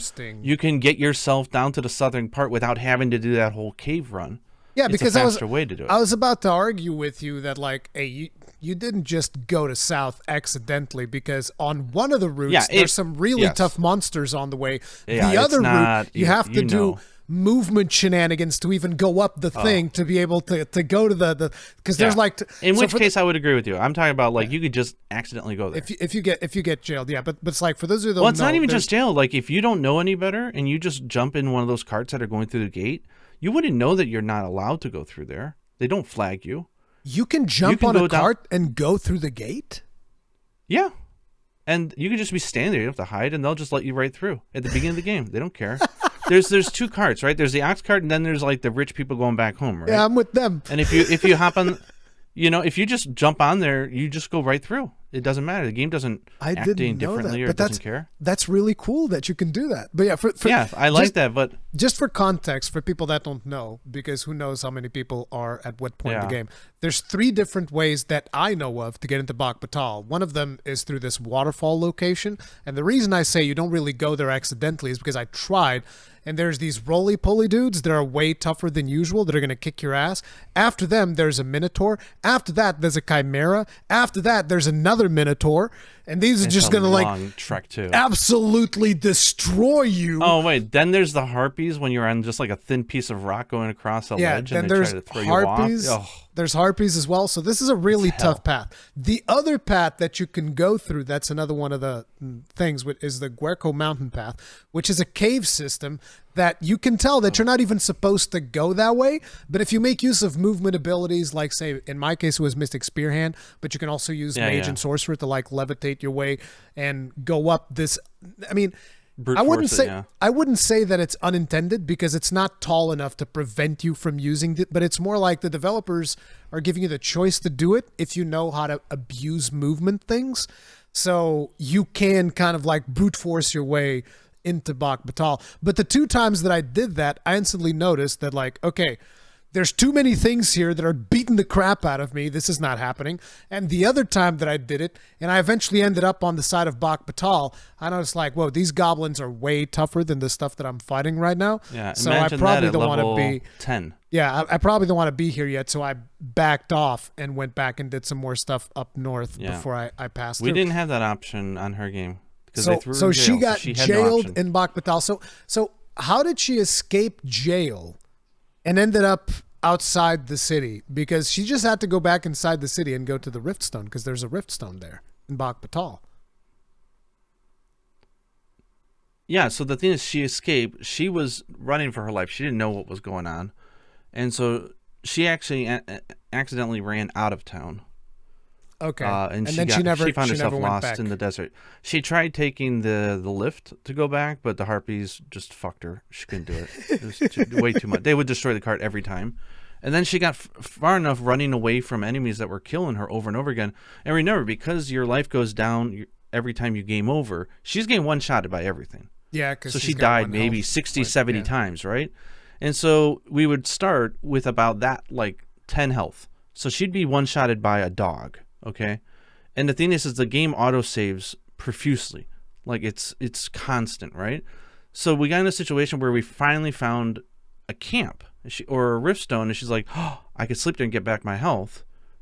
And this is a wah, wah, wah moment, but when we finally got a camp that she can go to, her camp set was gone. So, and unlike now the Northern Hemisphere, because they intended for people to do that first, has like random camps just laying around, which is great. They don't do that for the southern part at all. And welcome to Bak Batal. Yeah.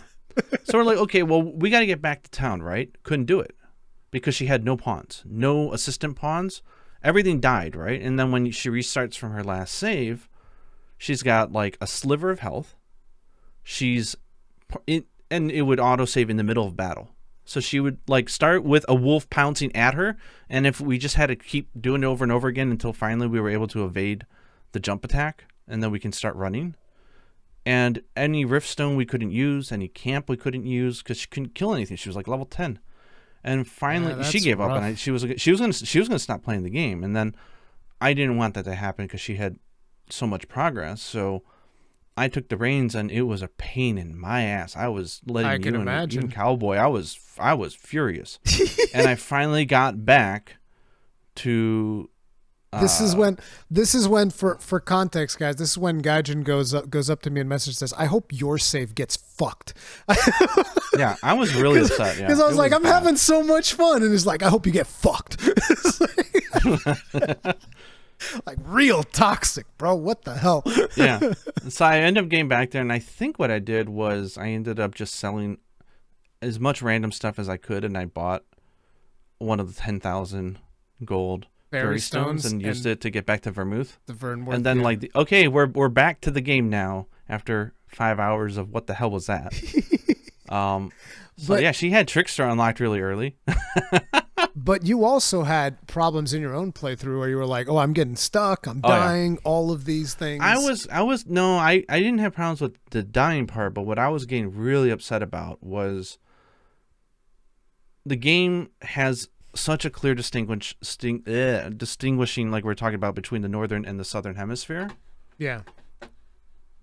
Sorry, 1 second. My mic was being weird. Okay. So, like, it's really clearly different.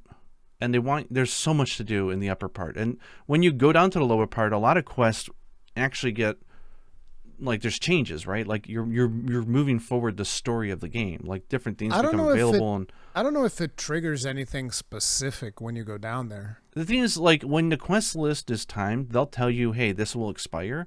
Yeah. But if you haven't gotten the quest yet, how do you know you're not losing it? And I've found quests that I'm sure do not appear once you go to Bactal. And there's a lot of quests that happen in Bactal that do not happen until you officially go there. Because, I mean, when we were down south, I met the princess and everybody, and they had nothing to say to me. Like, there was no story going on because the game was waiting for that progression flag to start that kind of activity. Yeah, but because you have to interact with her guard first, if I remember correctly. And the guard was like, hey, bye. Like, had nothing to say. Oh, interesting. It's like the game flags just are like, nope, you didn't come here officially yet, so we're still in standby. Please come back later. So anyway, so my frustration was, while there's a clear divide between Act 1 and 2, I'll call it, I started it off, and the very first organic quest I get was the elf boy. Like, hey, I need a bow. I'm an elf and I ain't got a bow. You know, I'm broke.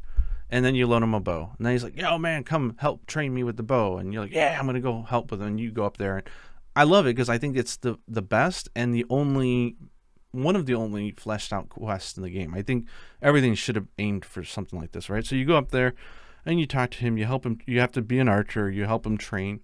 And then they naturally throw him in every place they know you're going to go to. You have to go to the house, you have to go to the inn, you have to go to, like, he's there every time, right? Yeah. So he'll naturally run into you and it'll naturally progress, and it's a really good story.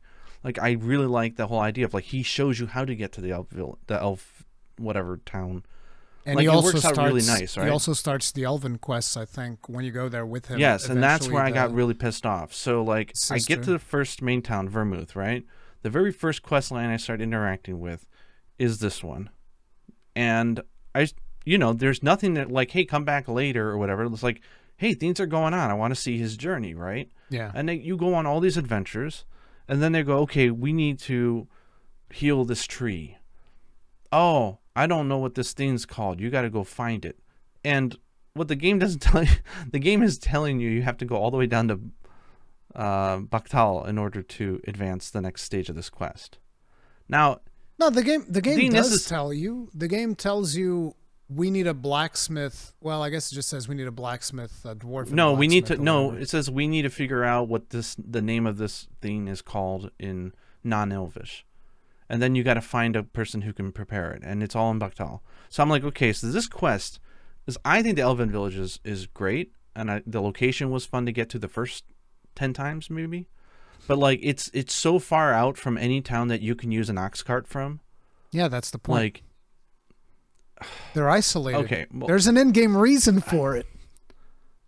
I know. So anyway, you get there, but the quest says, I want you to go as far as you could possibly go in this game. I need you to go all the way down to Batal to go ask around about something.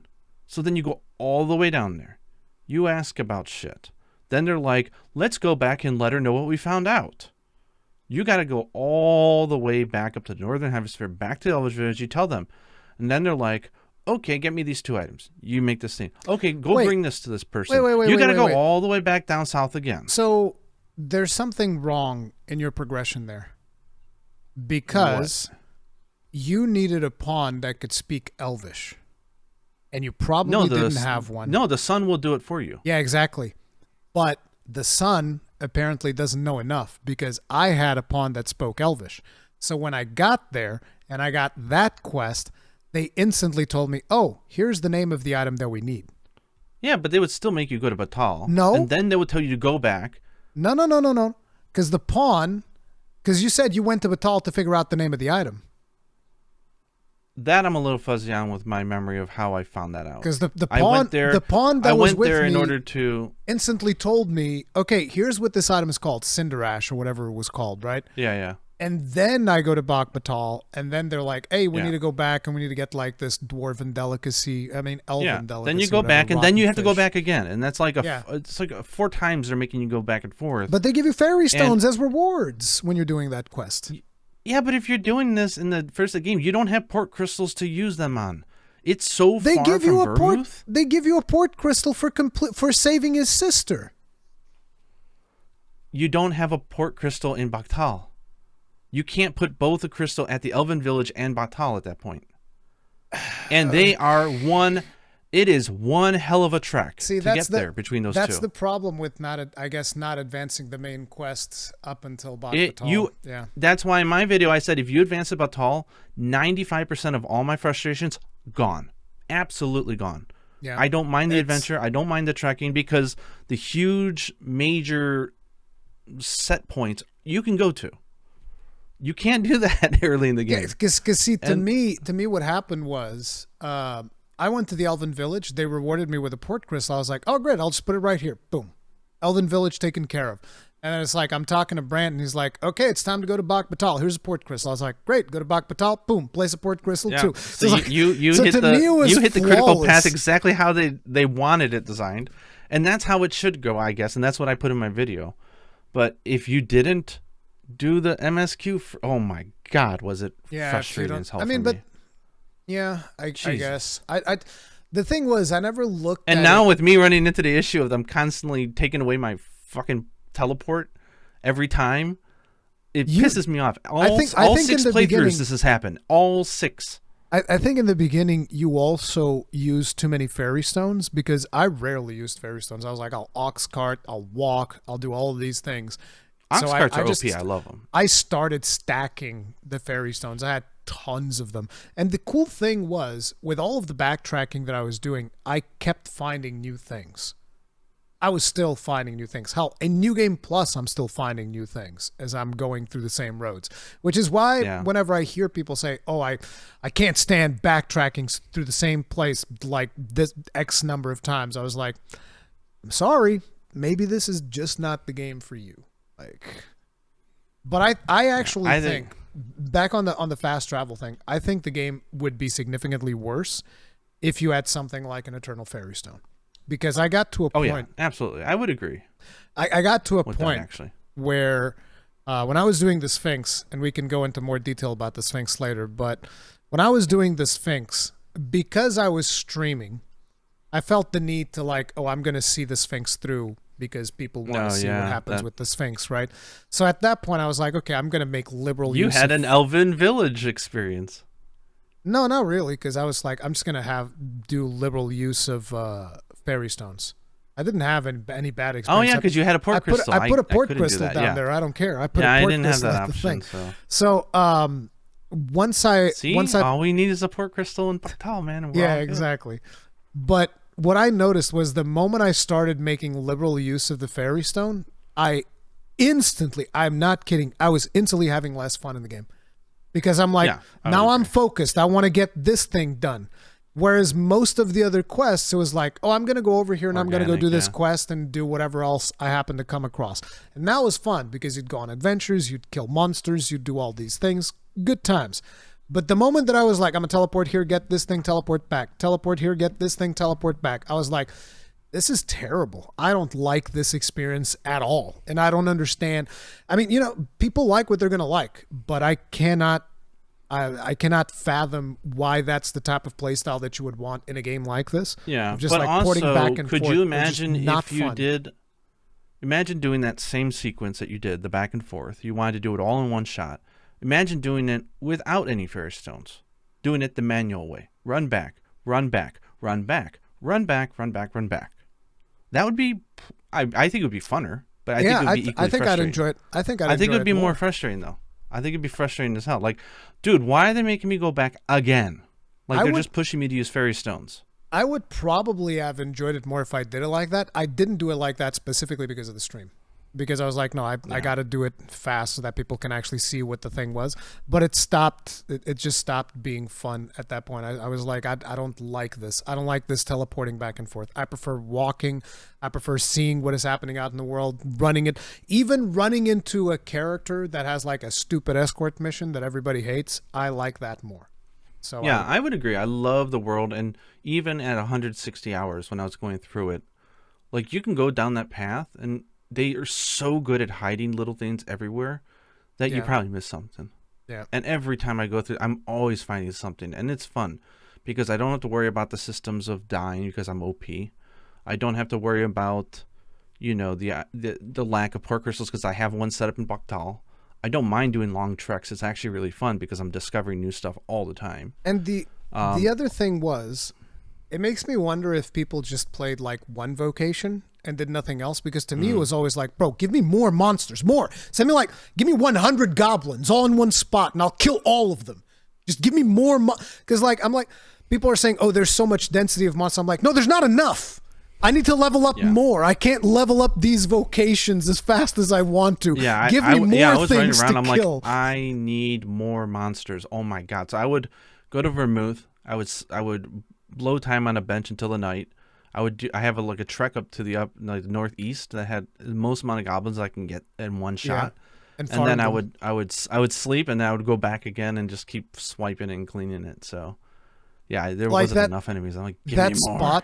That spot in the middle of Bak Batal, like right in front of Bak Batal, like where the gondolas go through and whatnot. Yeah. And there's just like a ton of monsters around that area. That was what I would do whenever I wasn't streaming. I was like, all right, stream's done. Time to go grind. I would just like go in there, put like some Netflix or something, and just go in there and just slaughter everything. And I was like, yeah. I was able to level, I want to say 6 vocations from 1 to max in one day. Just doing that road between the hot springs and the mining town. Yeah. That little strip is the amount of discipline points you get for those guys is ridiculous. I need to go unlock that in New Game Plus. Then that's probably a good spot for me to go farm the rest of my vocations. I'm close to having all of mine maxed out, but they're going slower because I just decided I'm gonna play a warfarer as a fighter, and that's how I'm gonna level up all my vocations. But it's the best exploring job. What are you talking about? Isn't that a fighting job? And it makes sense if you think about it, because the guy that you get it from, he's the laziest shit. He doesn't want to fight. So I'm like, it makes perfect sense that it's the it's the warfare that's actually the Boy Scout of the group. It's like, it's really good for just having fun traveling around. It's insanely fun. I would always carry a staff with me. Like staffs are broken. It's just like, yep, I can levitate. I can do everything I want. Boom, done. It's funny because everyone's running to the same conclusion. Have 3 weapons on a warfare for exploring. A sorcerer or mage or whatever can float. Staff, yeah.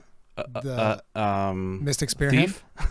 Oh, Thief. And Mystic Spear Hand. I never did the double jump thing with Thief. I never even tried it. It's even better than levitation. It's the skill. It's the skill, right? Because I've never used it actually. It's called the foot pad or whatever the hell. Yeah. Yeah. You jump higher than you do on levitation, and you can get over anything with that. Yeah, that sounds. But levitation's just is a lot easier and funner. You know how I did. What I do now, I just do Mystic Spear Hand. Like what do you do? Like, you strengthen the vocation so that you strengthen the skill so that it takes half stamina, and then I put all the other stamina skills, and I could infinitely basically go throughout the entire game, just zipping. The Dragon's Flying. Yeah, I just use that. I can go all the way from north to south just doing that. That's how I actually climbed the Guerco mountain pass to Bakbatal. It was with that. I jumped in the air and then it was like, zook! And it just like went straight up the ramp. If you have not tried it yet, because when you're going uphill, it's unbelievable. Yeah. If you haven't tried it yet, you know how you constantly hit random goblins as you're doing that method of traveling? And just killing them in one shot. Put on that skill that gives you stamina back when you kill an enemy, and you can just do it infinite for the entire game. That's from Thief, I think, right? Yeah, it is. Yeah. It is crazy good because you lost, it's back. Don't worry about it. Yeah, it was so really good. Yeah, that's like traveling and stuff, but that was like the source of some of your frustrations. But I've seen from a lot of people, because I made a video specifically talking about fast travel and how I don't agree with what a lot of people are saying, that we need fast travel. And I fundamentally think that if they were to add traditional fast travel or even just the Eternal Fairy Stone, the game would be fundamentally different.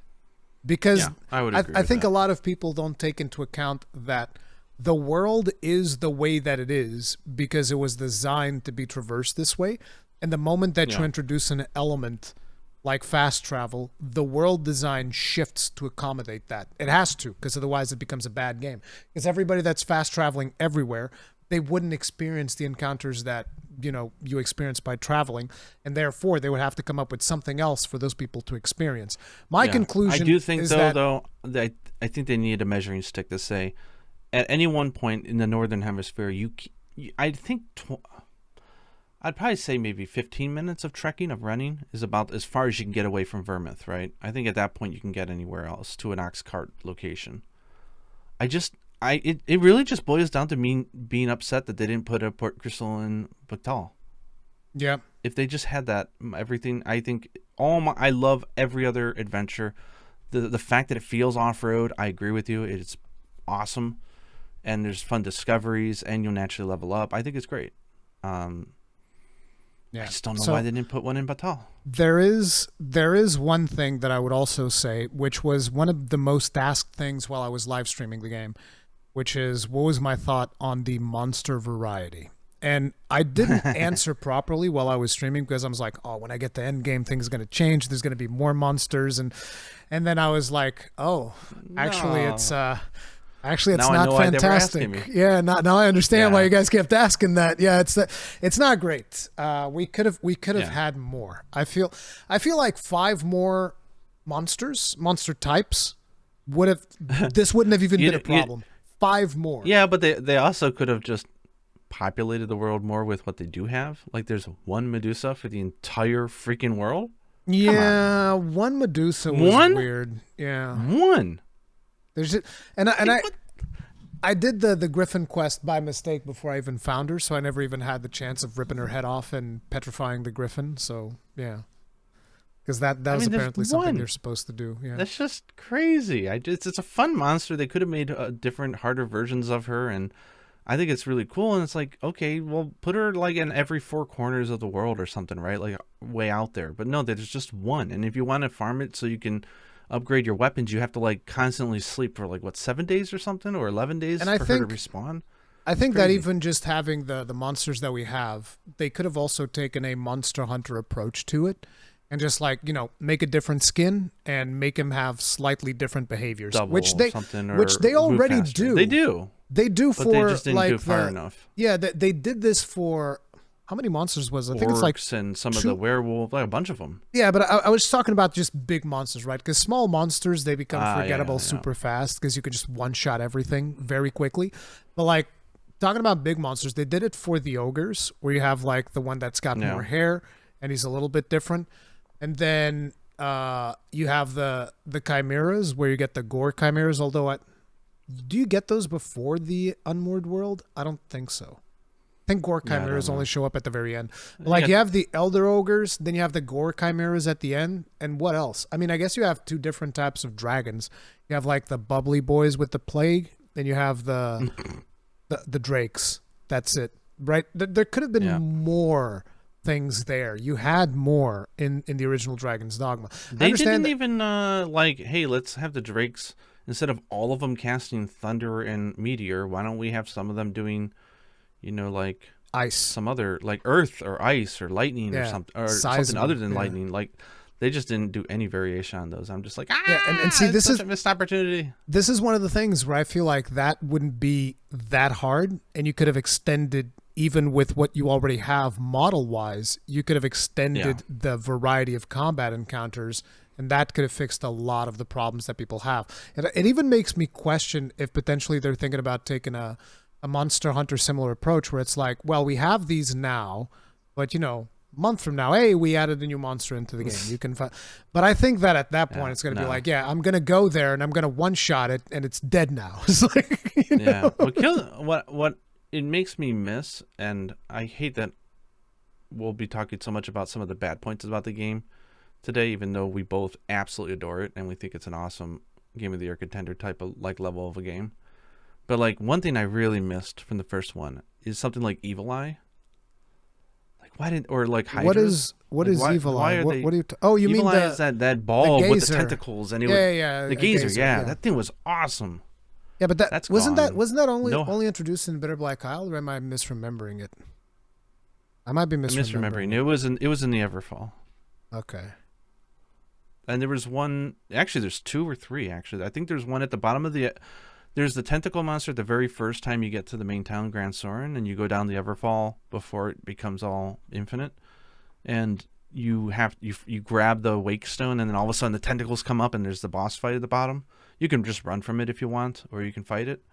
And then you have the Everfall at the end where you're going down. It's one of the bosses is Oh, right. It wasn't the Everfall. Yeah. Yeah, and then there was the one in Bitter Black, which was really awesome. That checkpoint boss. That was a beast. He was great. But we could. Hydras. No Hydras. Oof. Yeah, everybody missed the Hydra. The Hydra is such an iconic monster. Medusa was cool because it's like one of the few monsters you could really crawl on, and they reacted, and you had to think about positioning, and it was fun. But like she's way too weak, and they didn't do a stronger version of her. And there's only one in the whole game. That was one of the problems.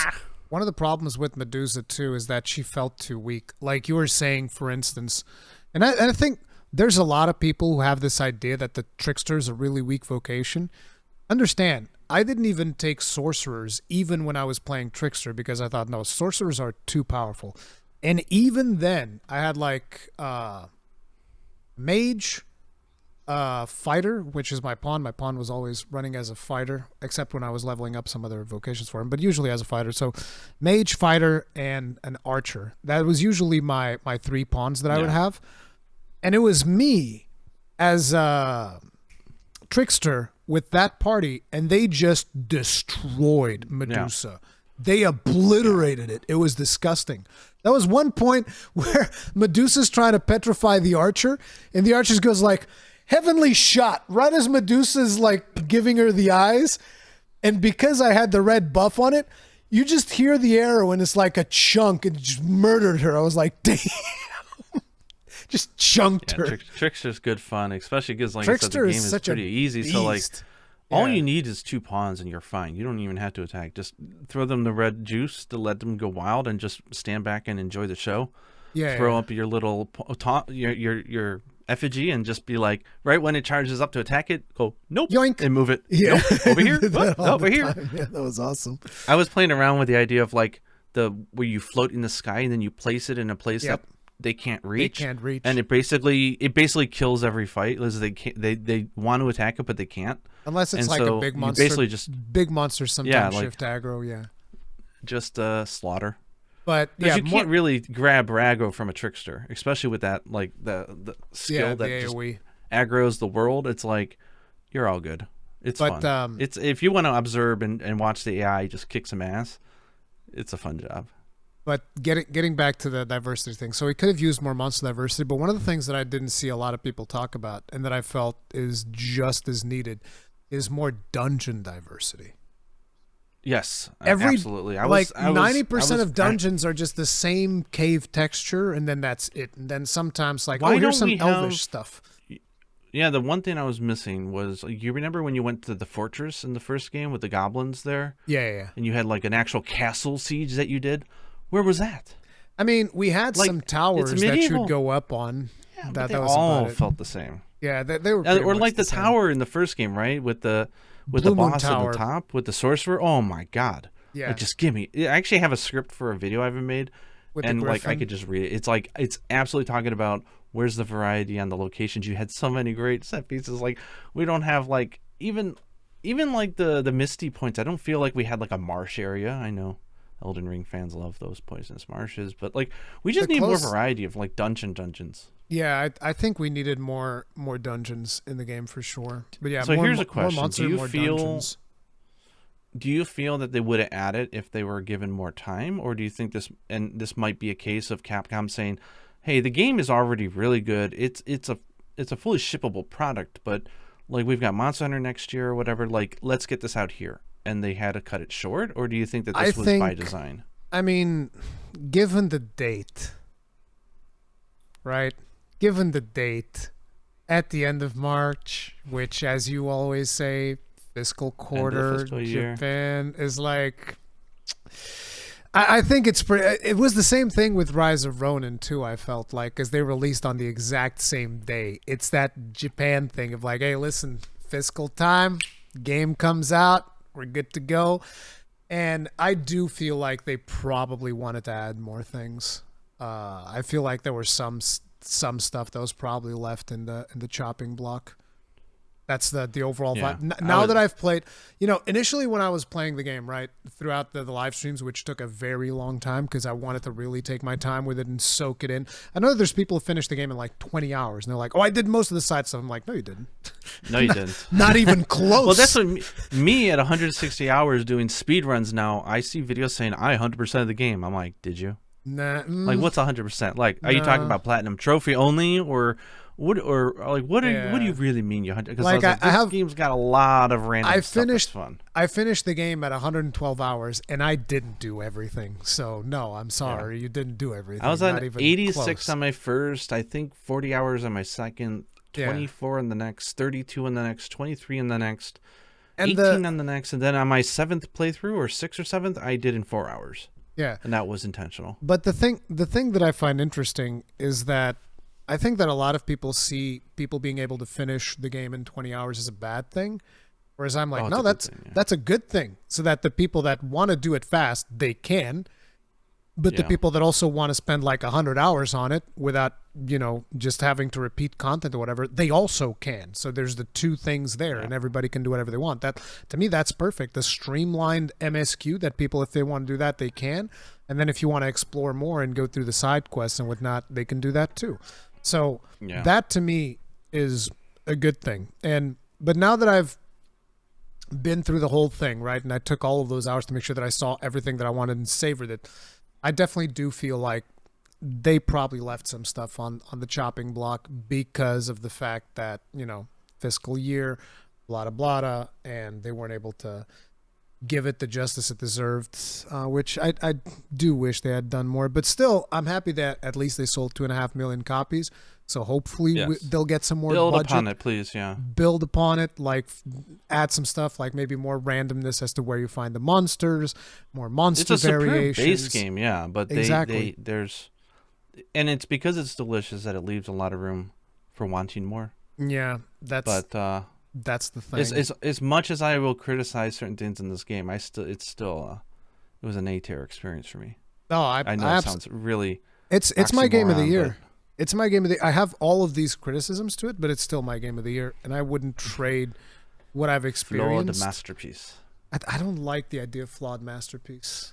Okay, I would say like it was a good game, but has the potential to be even better. Yeah, I don't know. and that is why so many people are frustrated, because that's exactly the same sentiment we had back in the original Dragon's Dogma. We're like, oh man, this has the potential to be so much better, and then Dragon's Dogma 2 comes out, and it's like we're saying the same thing, and it's like, damn it. In a way, it makes me wonder. Like we spoke yesterday when we were planning this out. We spoke yesterday about how there's the whole thing about the director, not the director, the credits. How apparently there's less people working on this game than other Capcom titles. Yeah. Do you think that was the case? Ditto. I mean, not only is there like there's multiple. I think there's multiple versions of the credits. I'll be honest, because I mean, going through all the endings, I was like, has anybody actually put together all the different versions of the credits? I don't know. So wait, do different endings have different credits? That was the impression that I've been getting. I could be wrong. I don't know about that. But even so, it's like there's several hundred people. That's a lot of people working on a game. Whether you have 250 or 1,000, that doesn't. I mean, people got to realize when you have a game that credits 1,000 people, 80% of that is contracted work. Like if I want to say, okay, I have a base model and I need them to do the rigging for me, and I ask a rigging company to start doing the rigging for models, I have the head of that company, their sales associates, their legal team, their marketing team, the executive producer, the riggers, the assistant riggers. You get a whole package of credits that come with that, right? Yeah. Okay, well, I'm going to outsource maybe some of the objects, because like, why would you need to make all the breakable objects with the core team? They should be working on more important stuff. Outsource that.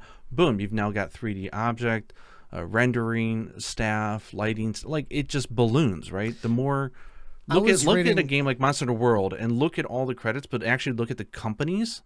Yeah, Capcom, it's always been like 350 people, I think, maybe 300, but it's outsourced stuff.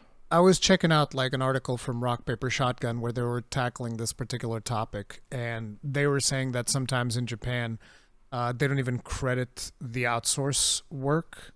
I don't know how. Yeah, there's a lot, and I think this is bad, and especially it's an issue when it comes to localization. A lot of times they will only credit their in-house person who was the rep for handling the work, but everybody behind that actually did the work, they don't get on the credits.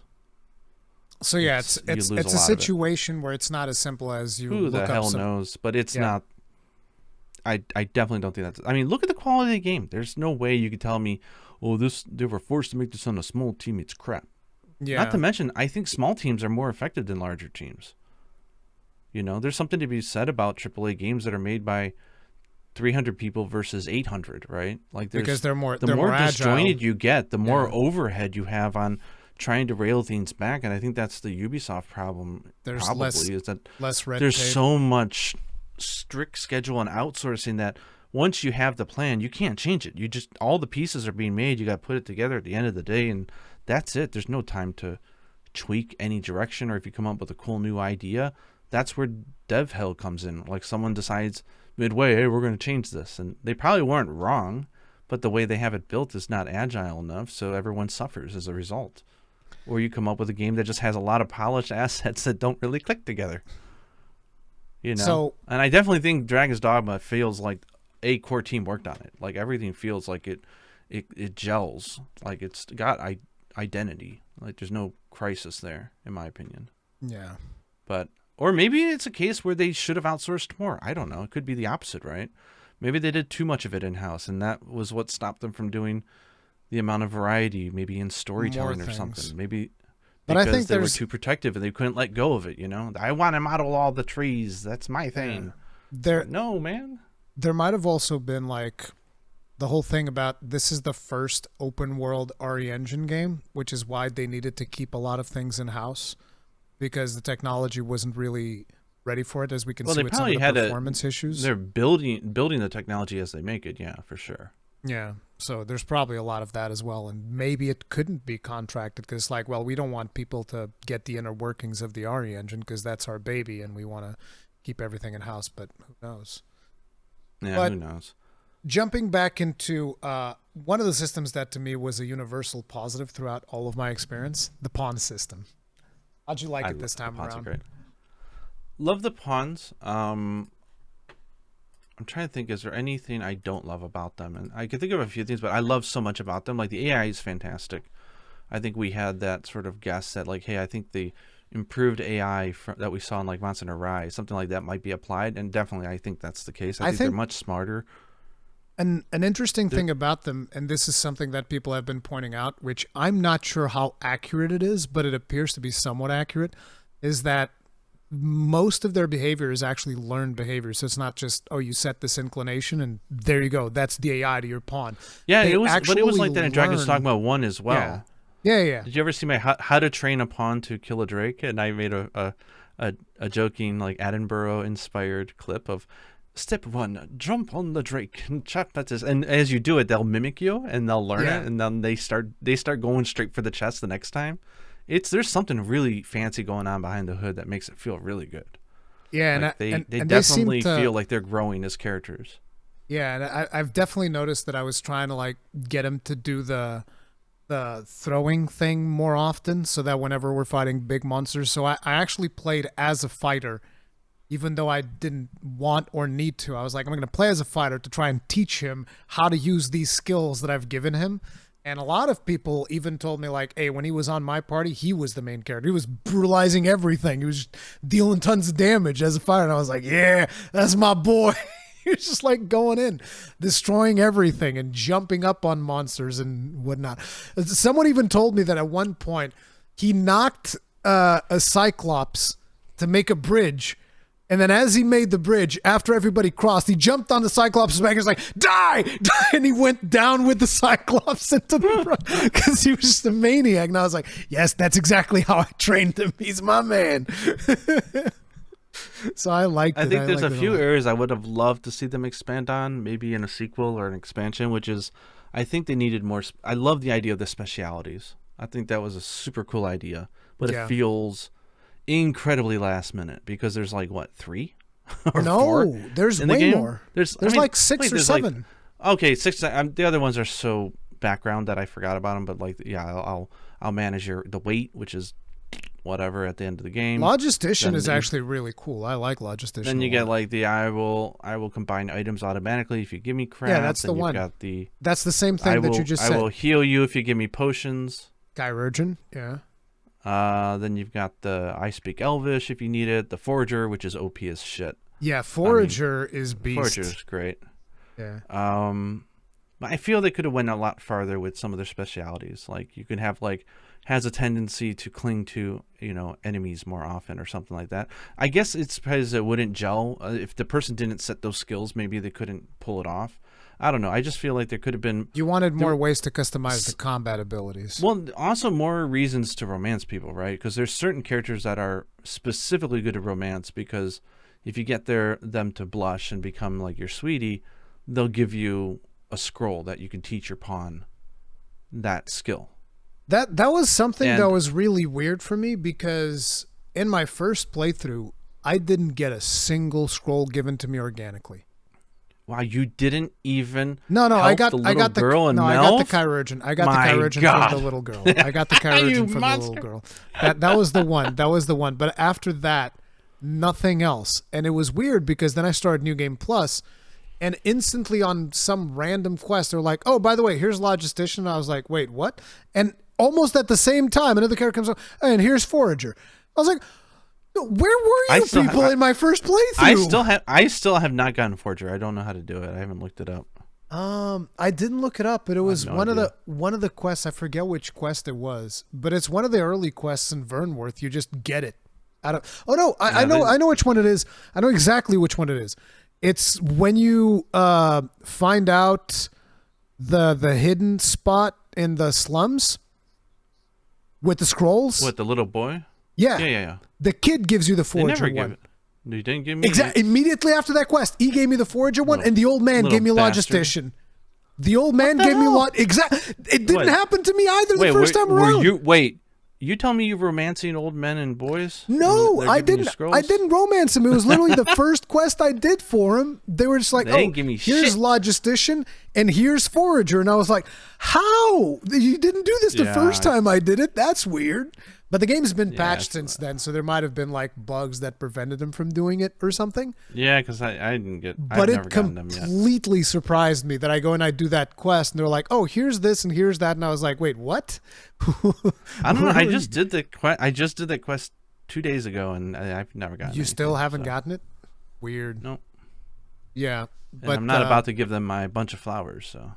But yeah, I thought the pawn system was really cool. And again, this is something that I always say. The fact that I was able to have the official pawn, it's one of those things where you always want to be able to play with people from your audience, and it's just not feasible at scale. And with the pawn system, it is, because I made the character as if it was my main character. And so it was like people were playing with me and having adventures, and that was just... As a creator, I think it's the gold standard awesome. For games when it comes to how to make a single player game but make it feel more multiplayer. I think it's a golden standard. It was in the first game, it is in the second. There's some jankiness to it, but I think half of that's intentional, half of it's because it's experimental. But I think it works really well. And they nailed it. Obviously, I have an official pawn, which is constantly getting hired and getting tons of rift crystals. But Capcom also put a system in place that we talked about. If you remember, I told you when I was playing, because I'm like, I'm playing offline, but my pawn's getting recruited. So there's an in-game system that will recruit your pawn, even if nobody wants to take him. The game itself will take care of it to ensure that you still have some rift crystals to go around. Yeah, also, like, I don't know if people know this, but if you need a weight crystal, like you're going to do a boss and you want to have one of those on you, all you have to do, go into a rift, go recruit, like, level 10 pawns. There's official pawns in the game, like, not official, but, like, just, like, regular generic pawns that say all you have to do is adventure with me for 1 day, and I will give you a shard. Yeah. And just pick one, go sleep on a bench, just sit on a bench for press the triangle 3 times, boom, you get a shard. Go get a new one. All of the official pawns had that, I think, by default at the beginning. Well, all of our official pawns gave Wakestone shards for free. Yeah, and you can't do that with the same character over and over again, but you can just hire an infinite amount of pawns that will do that. So, like, the game is very nice at doing that. That's actually a weird thing, was the limitations on what we can give people as pawn quest rewards, because I was like, I want to give port crystals. I want to set a pawn quest reward and just give people port crystals, and you can't do that. Yeah, but how? Yeah, I feel they could go farther. Like, let me put a reward, and how many am I going to put in? Okay, this thing can now be rented out 15 times, and then he comes back and says, I don't have any more rewards to give. If you put gold, you can just do it as often as you can. You're basically duping gold into the economy. Yeah. But yeah, I did that. I tried giving people, because like people would send me really valuable stuff, and I'm like, well, I don't want to break progression, so I'll just send it right back. I'll just give it to somebody else. So people would send me stuff, and I'd keep sending it back to give back to the community. But unfortunately, one thing I do gotta say about the pawns though, and I feel bad about this. And I just realized I think I cut you off again. No. Go ahead. No? I'm sorry. I mean, maybe. It doesn't matter. No, it's like, you know how like you have the robots do the mundane pain in the ass jobs? Yeah. It's funny because I've seen every video that I've watched from any creator, we all seem to have the same opinion, which is mage. For a player, for a pawn, S tier. S tier, S tier, S tier. Like, God tier. Because it's not a fun job to play by default. There's a lot of just supporting people, healing them, and babysitting people. And the AI does such a good job of it. It's like one of your pawns, if you're not having that, if you think the game is hard, just put one mage, you're good. Like they'll take care of you. I think the pawn can be fun if you're the type of person that likes to heal. But because I'm the type of person that likes to tank, I find it more fun to play like a fighter. That's my jam. I just play fighter. Fighter's amazing. Love it. But if you're somebody that likes supporting, what's your normal config of the 4 people in your group? It's what I was telling you. If you had to pick one or two defaults. The thing is, I'm constantly shifting, but for a while, it was Mystic Spearhand for me, and then at least that was like my ideal party. I was Mystic Spearhand, Pawn was Fighter to tank, then I would have a Mage, which was actually from a friend of mine. I would always get his Mage because so many people with Mage, for some reason, they don't like the skill that's just like a big light ball. I love that. Oh, it's so good. I'm just like, bro, give me all pawns with that skill. The big light ball that gives you huge shining light whenever you're fighting in the dark. Bro, that is perfect. So he would always have that on his pawn, so I would take him. And then the other one would be like a random archer. Because if I was to put in a sorcerer, it was too easy. The game is already easy. You put in a sorcerer, and like I said, the sorcerer will straight up delete anything with one maelstrom. And if one maelstrom doesn't do it, 2 maelstroms will do it. So it doesn't even matter. They just go in, maelstrom, dead. There's nothing that survives like a max sorcerer maelstrom.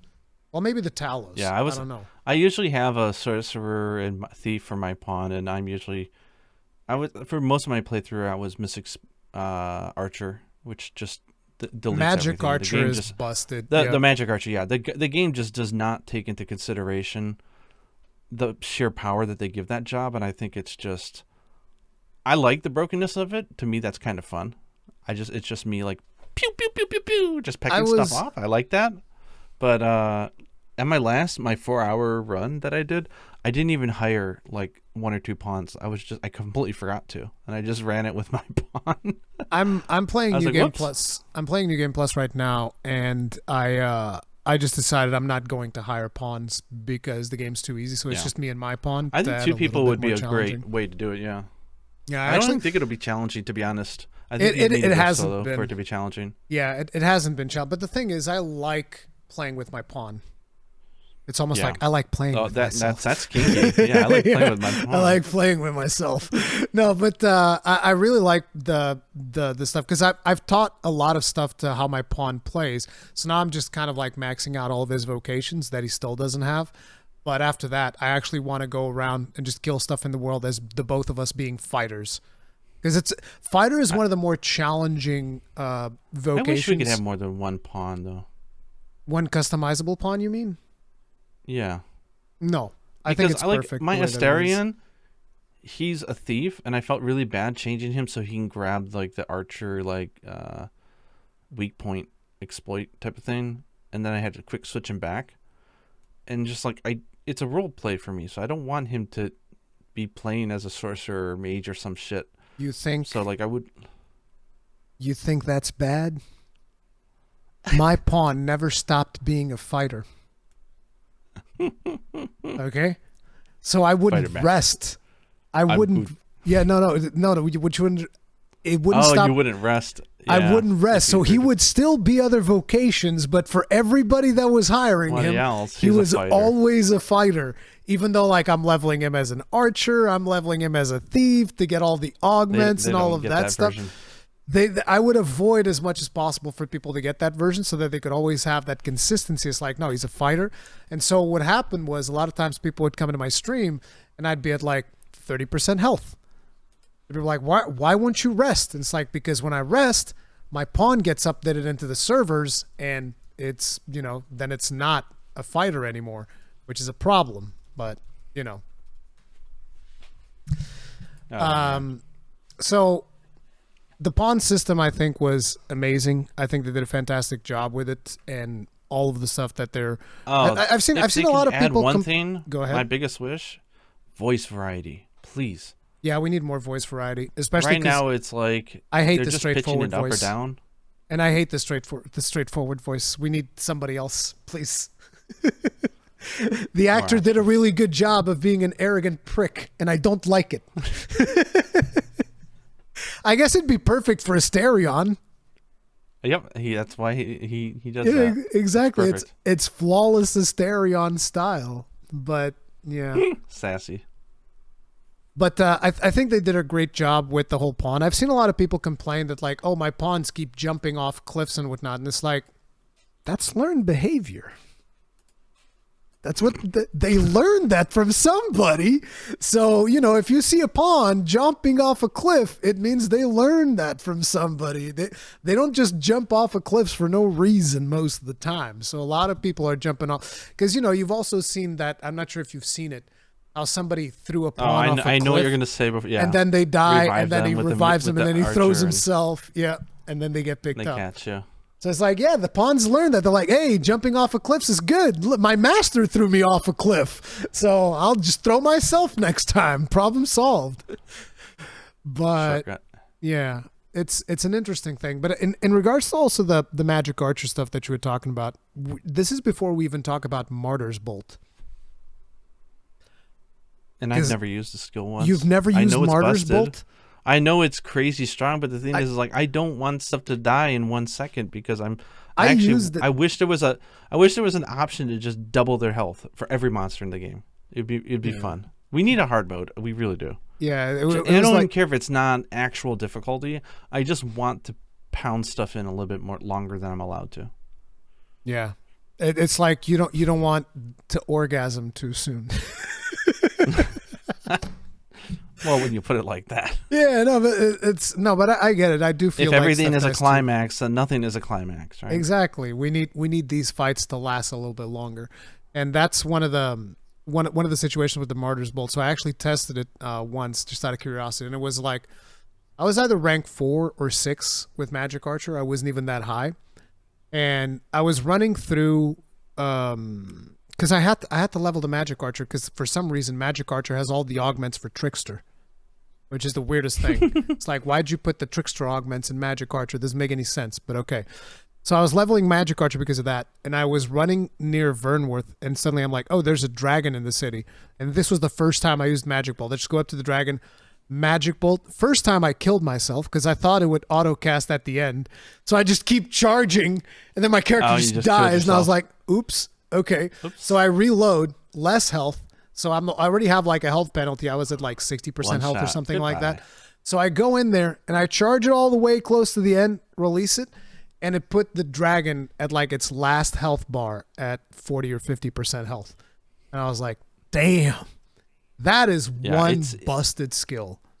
It's worse than even better than the Sorcerer's Maelstrom or whatever. It's just delete. No, because the Sorcerer doesn't sacrifice health and you can just keep doing it. Whereas that one, you don't just sacrifice health, it's lost gauge instantly. Yeah. So if you pump it down all the way to 10%, you're at 10%. Like, that's it. So while we're on the topic of vocations, you were saying that you played the Magic Archer. Which one was the vocation that you enjoyed the most? But also, which one might have surprised you the most?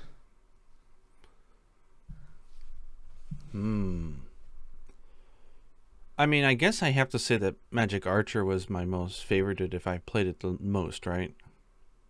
I mean, I don't know, because maybe you played it because you were having more fun, but maybe it wasn't your favorite. I would say that the one that I had the most fun with was when I did a Trickster only run through the game. That was really fun. Trickster, I know, like, the big thing that they were showing off is like, oh, you can create platforms and lead them off the cliffs. I'm like, well, I wouldn't want to do that because I like the loot. I don't want them to die and me not being able to loot them, right? So yeah. I never got into that. Creating the fake ice cubes, great in Bactal when you're going up like the what do you call it?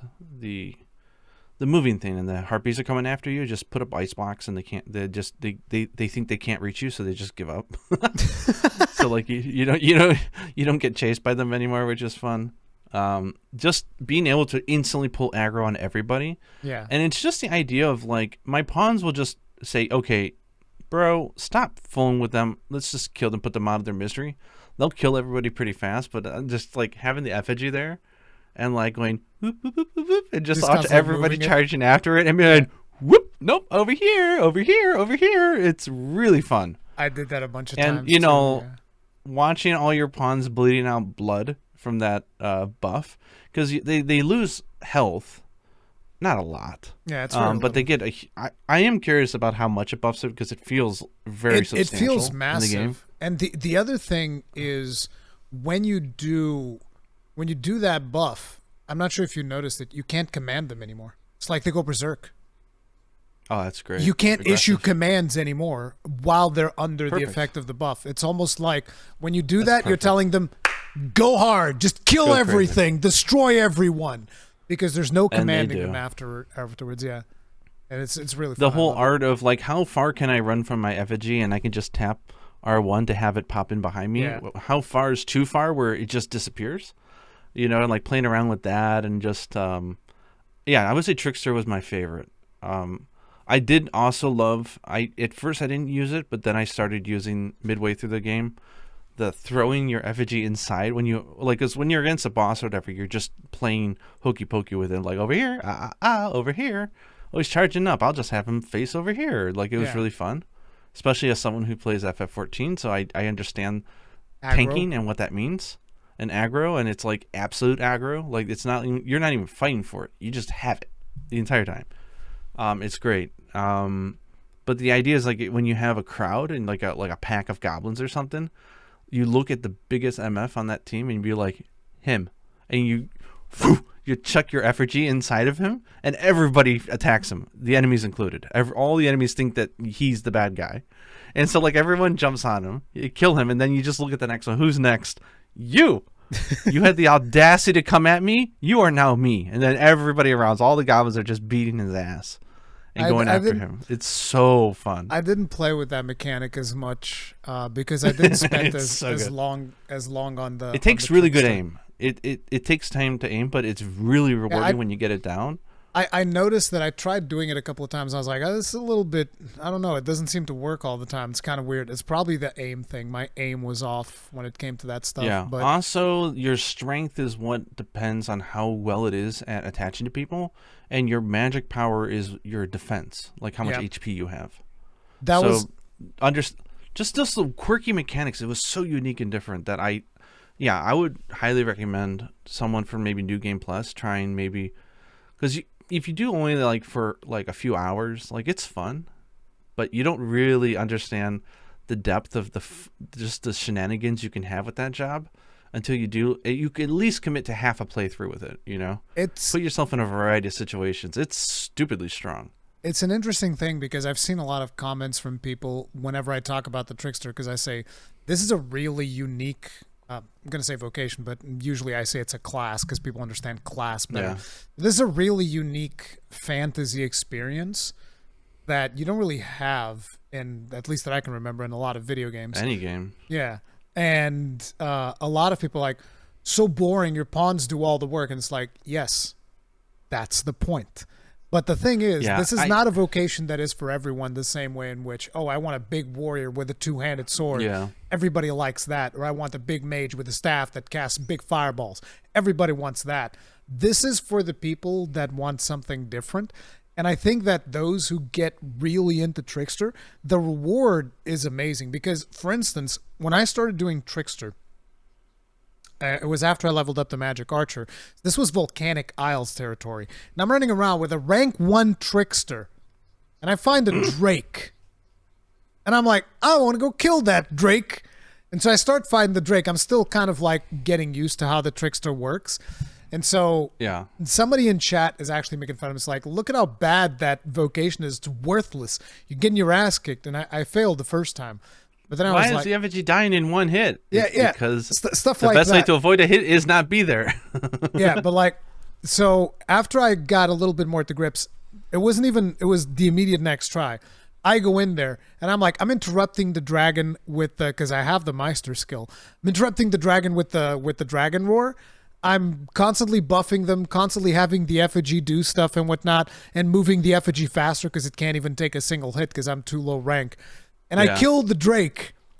Dude was real quiet after that. He wasn't saying nothing. He was like, oh, never mind me. He's like, your pawns did all the work. Yeah, but your pawns, yes, let exactly. me not summon my effigy and see what happens. That's the point. Yeah, they didn't do all the work. No, but the thing is, it's a very satisfying vocation to play. I think it's really I do want to fun. do one video for this. I mean, I keep saying I want to do videos, and I've had such a hard time because I wasted 10 hours. I'll talk about this a little bit later on a video idea that is just gone, and I haven't had time. I've had maybe 30 minutes a day for video stuff, and I just wasted a week and a half. So, if I do a video, it's going to be on Trickster, just introducing it to people because I think a lot of people won't touch it, and I love it. I don't know if it's because I just, like to me, it's like Prowler mode for Monster Hunter. It is so fresh and so fun, and it's almost like third-person tanking. It's like you get to be the tank, but you get to do it from a third-person perspective, from and a that is support so interesting. Yeah. And it's nuts. It was really fun. So you played the most time as a magic archer, but you would say that you probably had the most fun playing the trickster. Yeah, so like when I started the game, I was doing archer. That quickly became, I'm too used to how archer was in the first game, and it's not the same. I found it lackluster, so I stopped playing archer. I never get into fighter or warrior jobs. It's just me.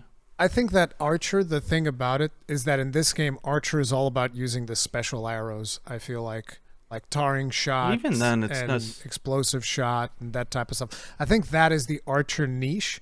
But the thing is, it's the only class that I can remember that requires a consumable. It's That's not like a big deal for me. It's not like I mean, it's you can hard make 1,000 to of them so easy. Yeah, but it's the only. I don't class mind that it. It's needs just it. But see, that's you don't really get the fun of aiming with it and doing all these things. Like, and the shit dies so fast. Like, does it really matter? Like, I use Mystic Spear a lot now. Like, that's probably my Mystic second Spearhand? most played job. Yeah, but the thing is like, I don't even bother with the torpor, like holding it down and then like making the move slower. I don't even worry about it because the game's just too piss easy. It doesn't. Yeah, that's it doesn't the problem. actually matter. Like, did you ever do the trailer thing? Trailer thing. The move that they do in the Mystic Spearhand trailer where you freeze a griffin in the air, teleport to it, and then do the Dragoon's Fests and then jump on top of it. No, you haven't done that? I did that. I was like, look guys, I did the trailer thing. Look, just like the trailer. That thing is cool. Like it's too good. It's a Swiss Army knife that has way too much utility. There's like 5 different ways you can play that weapon. I think the biggest thing about the Mystic Spearhand is the shield. The shield is so strong because that shield just makes everything invincible. 7 seconds invincible. Yeah, everybody's yeah. So if you just want to play the game on super easy mode, just do a warfare, have that, and then magic and a mystic archer or magic archer, whatever the hell it's called. Yeah, and I did that for a while. Game over. You just go invincible, then you hit everybody, go invincible, heck, you can even mix it with the trickster, and it's hilarious. Yeah, doing infinity bubbles and then.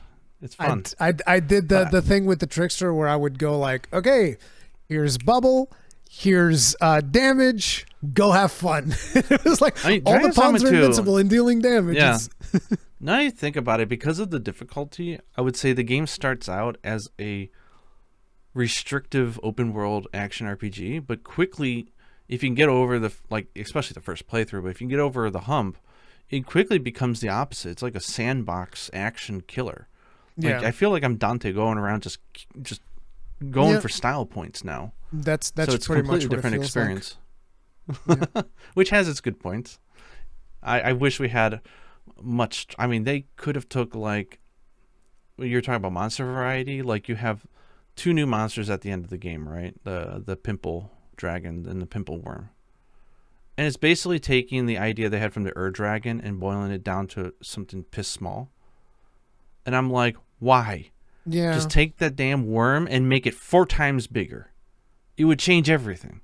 Because it would hit you harder. It'd be harder to avoid. You'd have to think about crawling on it, doing stuff. Like, why did they just have 2 small versions? Like, what the hell?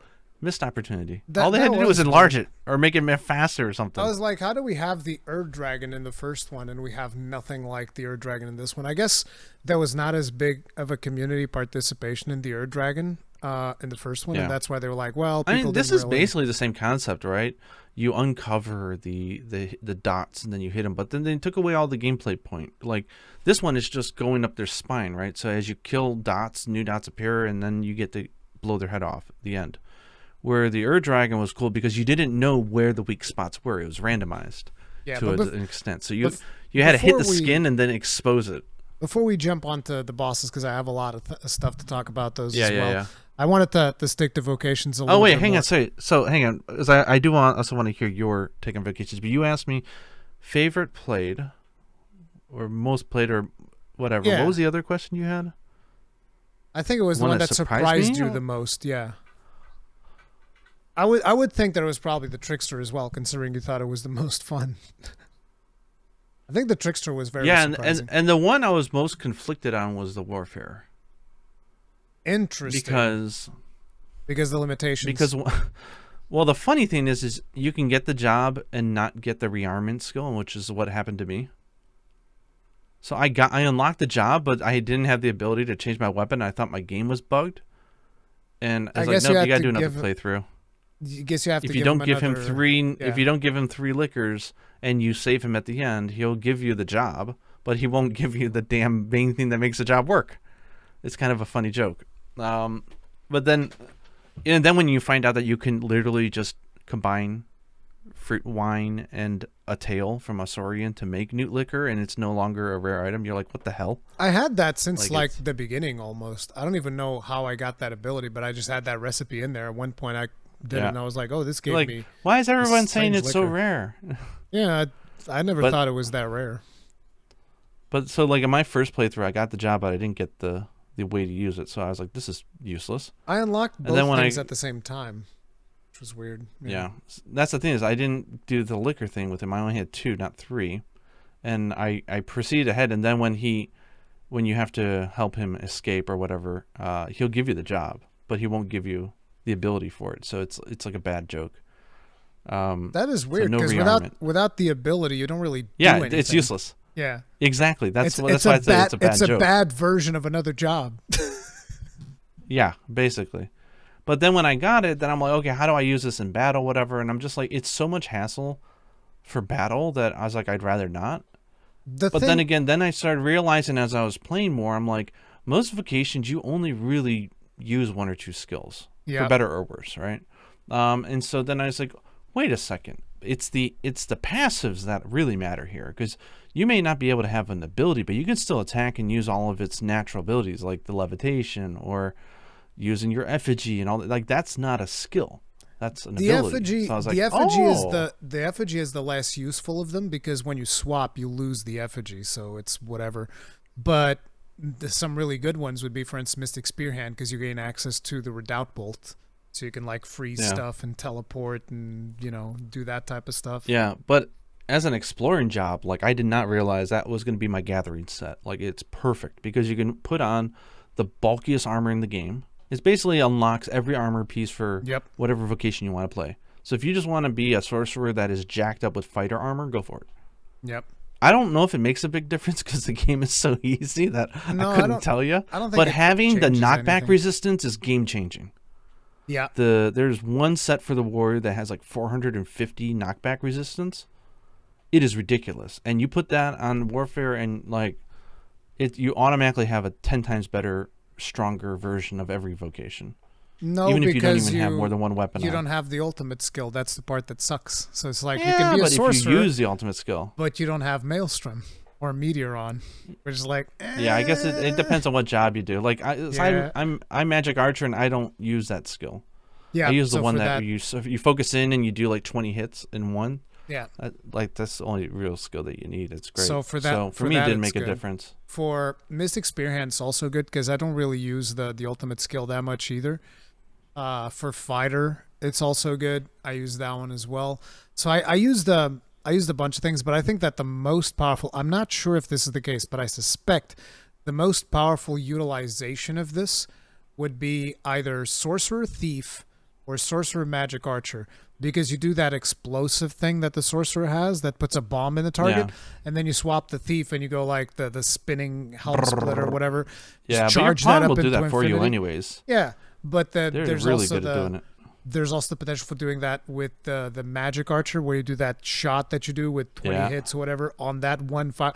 That will probably destroy everything. Overkill so it's more, on top of overkill, yeah. In terms of like the potential for warfare, I feel like that is what they want you to do. Find the overpowered thing. If things didn't die in 1 second, then I think it would be really good for battle. But as an exploring job, I love it. And also, I think the reason that job exists is for Sun He Legend. I want to see more gifts from him. Oh yeah, he's been doing that stuff nonstop. But yeah, for me, what I ended up doing with it was first time around was Mystic Spearhand with Trickster.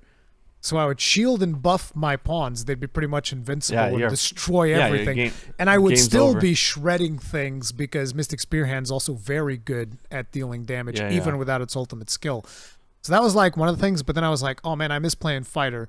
So I was playing almost like a Paladin setup where I was playing a Fighter with Trickster, so I would still buff the pawns to deal more damage, and I would be in the middle of the fray just like hacking away, and that was also a lot of fun.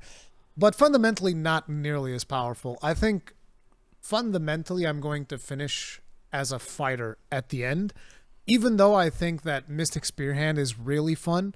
Mystic Spearhand also feels too easy. So I'm like, I just want to bash things. And I like Fighter because I can bash things with Fighter without it being too powerful. Warrior, I think, might have been one of the things that surprised me the most. Because I really liked Warrior. And usually I don't like the big two-hander type of thing. But like I'm not sure if you've played Warrior at all. I've maxed everything out, so yeah, I've played them all. Okay, so you know when you do the critical hit with the warrior and like the monster gets stuck on the blade, then he lifts him in the air. It's so good.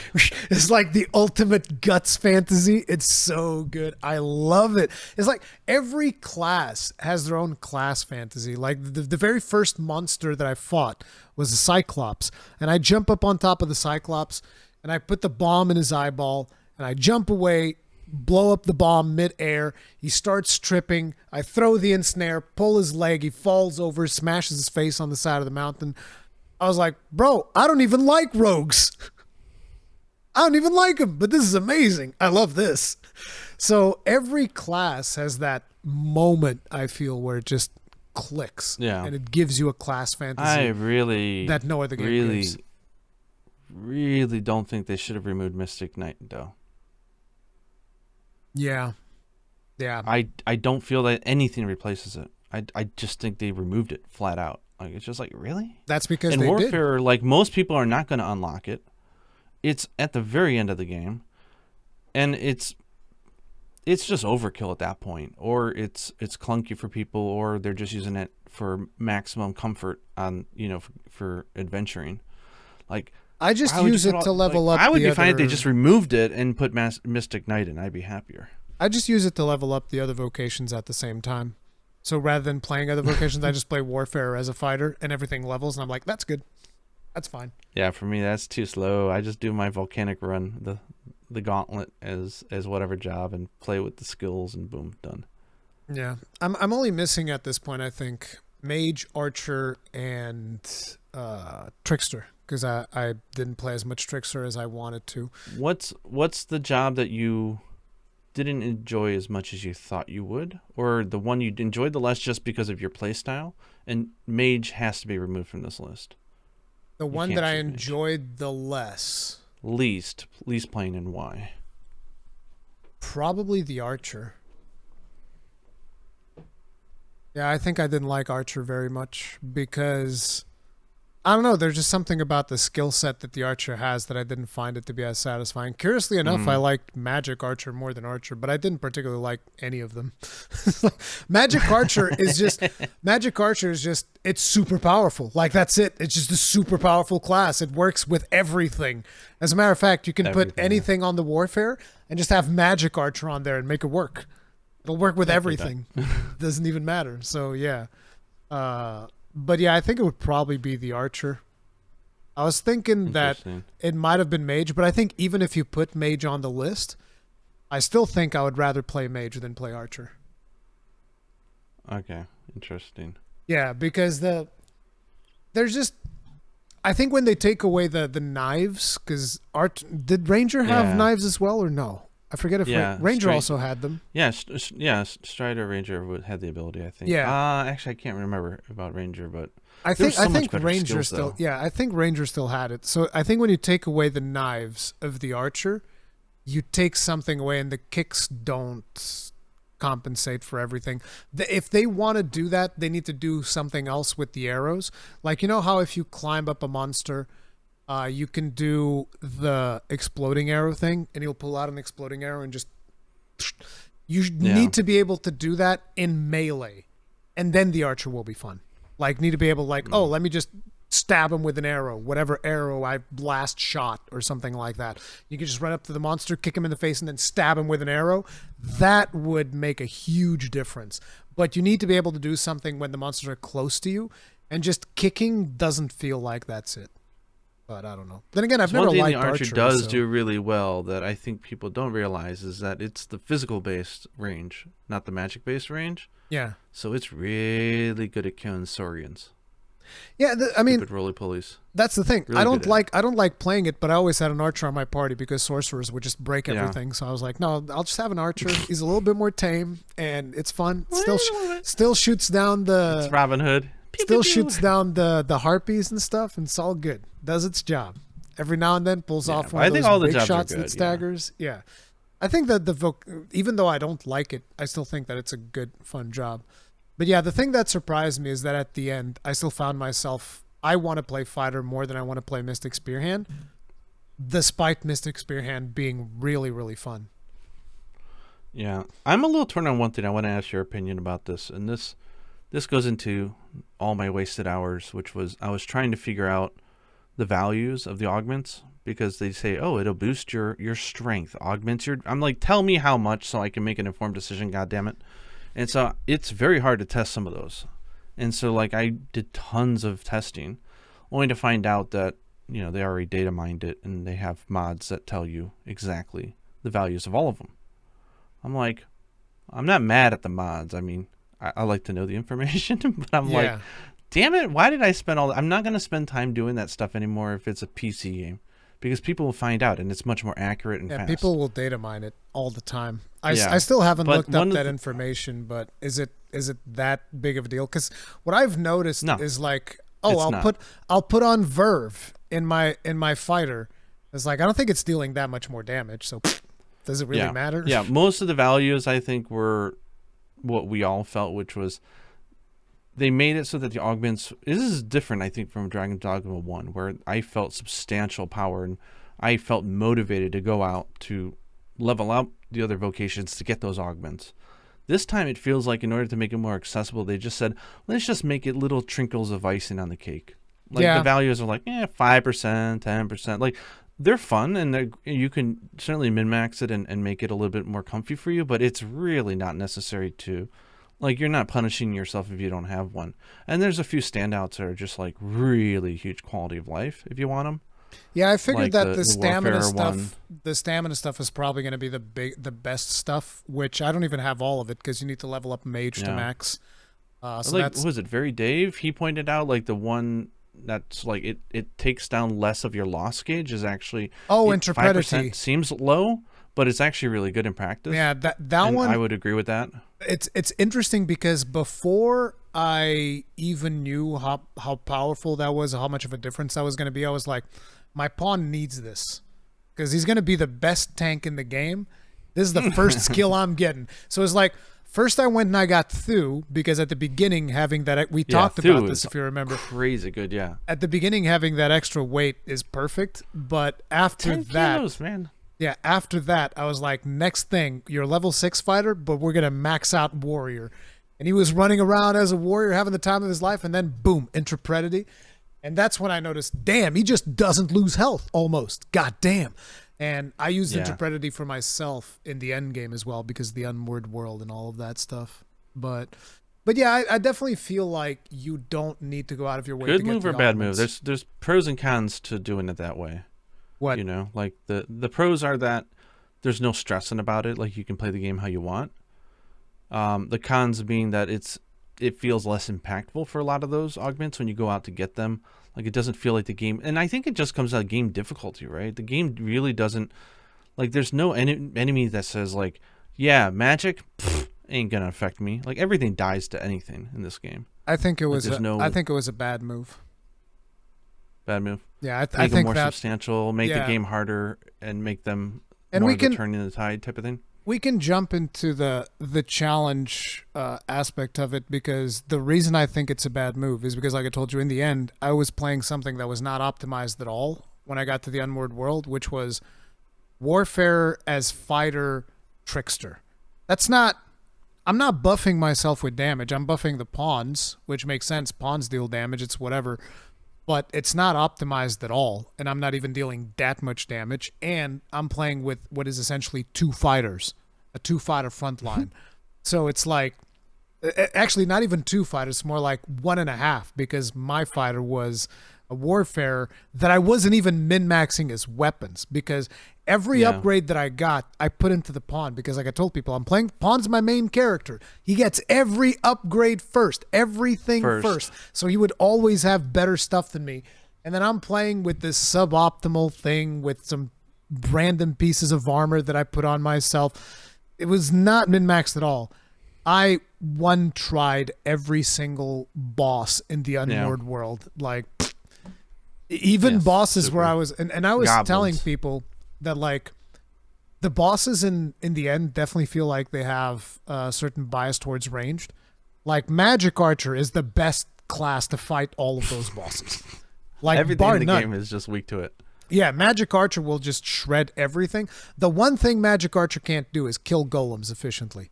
That's the one thing. That's their weak spot, because golems are resistant to magic, and all of the damage of the Magic Archer is magic. So you have to use the bolt thing, which is like the rock, and that's kind of like hard to hit certain... Oh, no, that thing is... that's a Saurian killer right there. That thing is super powerful. Yeah, it is, but it's hard to kill golems with it, and it's the only thing that you have that actually deals physical damage. So golems are the only thing that is more challenging. All 3 golems that you run into in the game. Yeah, exactly. But it felt to me like the end boss is all about, just get a Magic Archer, paint them, and then unload. Paint them and unload. And I'm running around as a fighter trying to climb, and the climbing... Like, why is it so much harder here? Like, as a spear hand, it was, like, super frustrating. It was... I didn't think it was hard, despite all of that. Compared to Archer, yeah. Yeah, compared to Magic Archer. Nothing's challenging. Yeah, but, we get to the end, kill all of those bosses in one go. And the thing was, I got all of the mechanics spoiled for me of the Unmoored World. That's one of the curses of streaming, because the second I get to the Unmoored World, first thing people say, just remember, you can't sleep. And I was like... Yeah, I got opinions about that. Why would you say that? Why would you tell me? Because now I have to know why. I mean, what do you mean I can't sleep? And they're like, well, if you sleep, the fog advances. And I was like, oh, damn it. So basically... If you sleep, the end game becomes infinitely more interesting. So what happened was I killed everything without sleeping. I was like, yep, I'll pop a all-heal elixir. Yeah, because my health is full. You can do it all in 2 days. It's very easy. Not even 2 days. I just killed everything in 1 day. And then I sent them all to the spot by sleeping. But yeah, so I did everything without sleeping. But yeah, the challenge levels didn't really change that much. Most of the things that challenged... I don't think they changed at all. Yeah, I expected things to scale more. I felt like the Gore Chimeras were even easier than the regular Chimera. Yeah, I was really disappointed in the Chimeras, because it's like, didn't even have it hard enough where you would be like, okay, I need to take out the goat first. It's casting silence on my mages or doing that. Like I gotta focus, or I gotta take out the snake first. The poison's too much. But you're such overpowered in the game that it doesn't matter. You just hit it. Yeah, it'll die. I still would usually go after the. I would usually go after the goat head, because one of the things that I did is the fighter has that move, the charged move, the tusk toss. Tusk toss is really cool if you're playing with a mace, because you can go up to a monster's head and you tusk toss the head, and it's like boom, sends them staggering almost instantly. Then you hit it again, sends them to the ground. So I would go up there and then I would stand up, because now you can stand up after you climb, and it's like bam, bam, it's like tusk toss the crap out of that head. You can even I would say one of the biggest balance issues with the game is staggering, because if you get staggered, it's hell. You can't get up. They just that's a good thing. Beat you down. We need more systems like that. But the thing is, if you have, all you gotta do is put down something with stagger resistance. You're invincible. Resistance, the game can't touch you. That's why knockdown resistance is probably both knockdown resistance and knockdown infliction are the two most valuable stats for me. That's what I would do. Weapon, all the knockdown, except if you're like, oh, it's a staff. Okay, then you put magic on it. Yeah. But weapon, all the knockdown, and not to mention it's dwarven craftsmanship, so of course it's the best. Dwarven craftsmanship is the best. But so yeah, that stuff. The wyvern one pissed me off a little bit. I'll be honest. The wyvern, the dragon forge. Well, one thing is, the dragon forging was so much more rewarding in the first game, because you'd fight a drake, and then you'd had a random chance of it getting dragon forged, and it was a really nice thing. And the more that you actually invested to upgrade your gear, the higher probability it would be. So it was an incredibly fun system, because you'd have like, oh shit, I just bought this like headpiece and I didn't even upgrade it once, but boom, 5% chance, I got it. Yeah. Woo! It was great. But then the game just seems to like trivialize everything about its inconvenience at the end, because it's like, let's put a weight limit on you, and it feels arbitrary. And I like the idea of a weight limit in general, because I like it, but the way it's done, it's like at the end of the game to just say, yeah, don't worry about it, bro. You Dragon Forge? Oh, it's half the weight now. Don't worry about it, bro. It's like, what? You just basically just took away the whole weight system and just said, yeah, don't worry about it. I'm like, what the hell's the point of that? Like, the whole game you had me worried about it, and now you're just like, yeah, don't worry about it. Because everything's half off. Because at the end game, they also want you to be able to travel faster. Because they even at the end game, they shower you in fairy stones. The thing is, it's all about the journey. They want you to experience that journey, and then when it's near the end, it's like, okay, now time is of the essence. We want you to be traveling all over the place, save all the cities, do whatever the hell you want. That's kind of like I hate the Unmar world for a few reasons. I like the idea. I think they could have made something cool with it. But one, there's like, if you're too good at the game, not too good, but like anybody's good. But if you if you kill the Talos too fast, right? Which happens every time, especially if you're doing magic archery. No, it's not, dead. Not for me. I had that SOB dead before he hit the first beach. Okay. Yeah, no. Like the moment his foot came out of the water, it was done, and I had to wait for him to get halfway down the alley just for him to finally flag out. Yeah, that's the advantage of magic archer. I was going in there with that fighter trickster thing, and it was a bit of a struggle.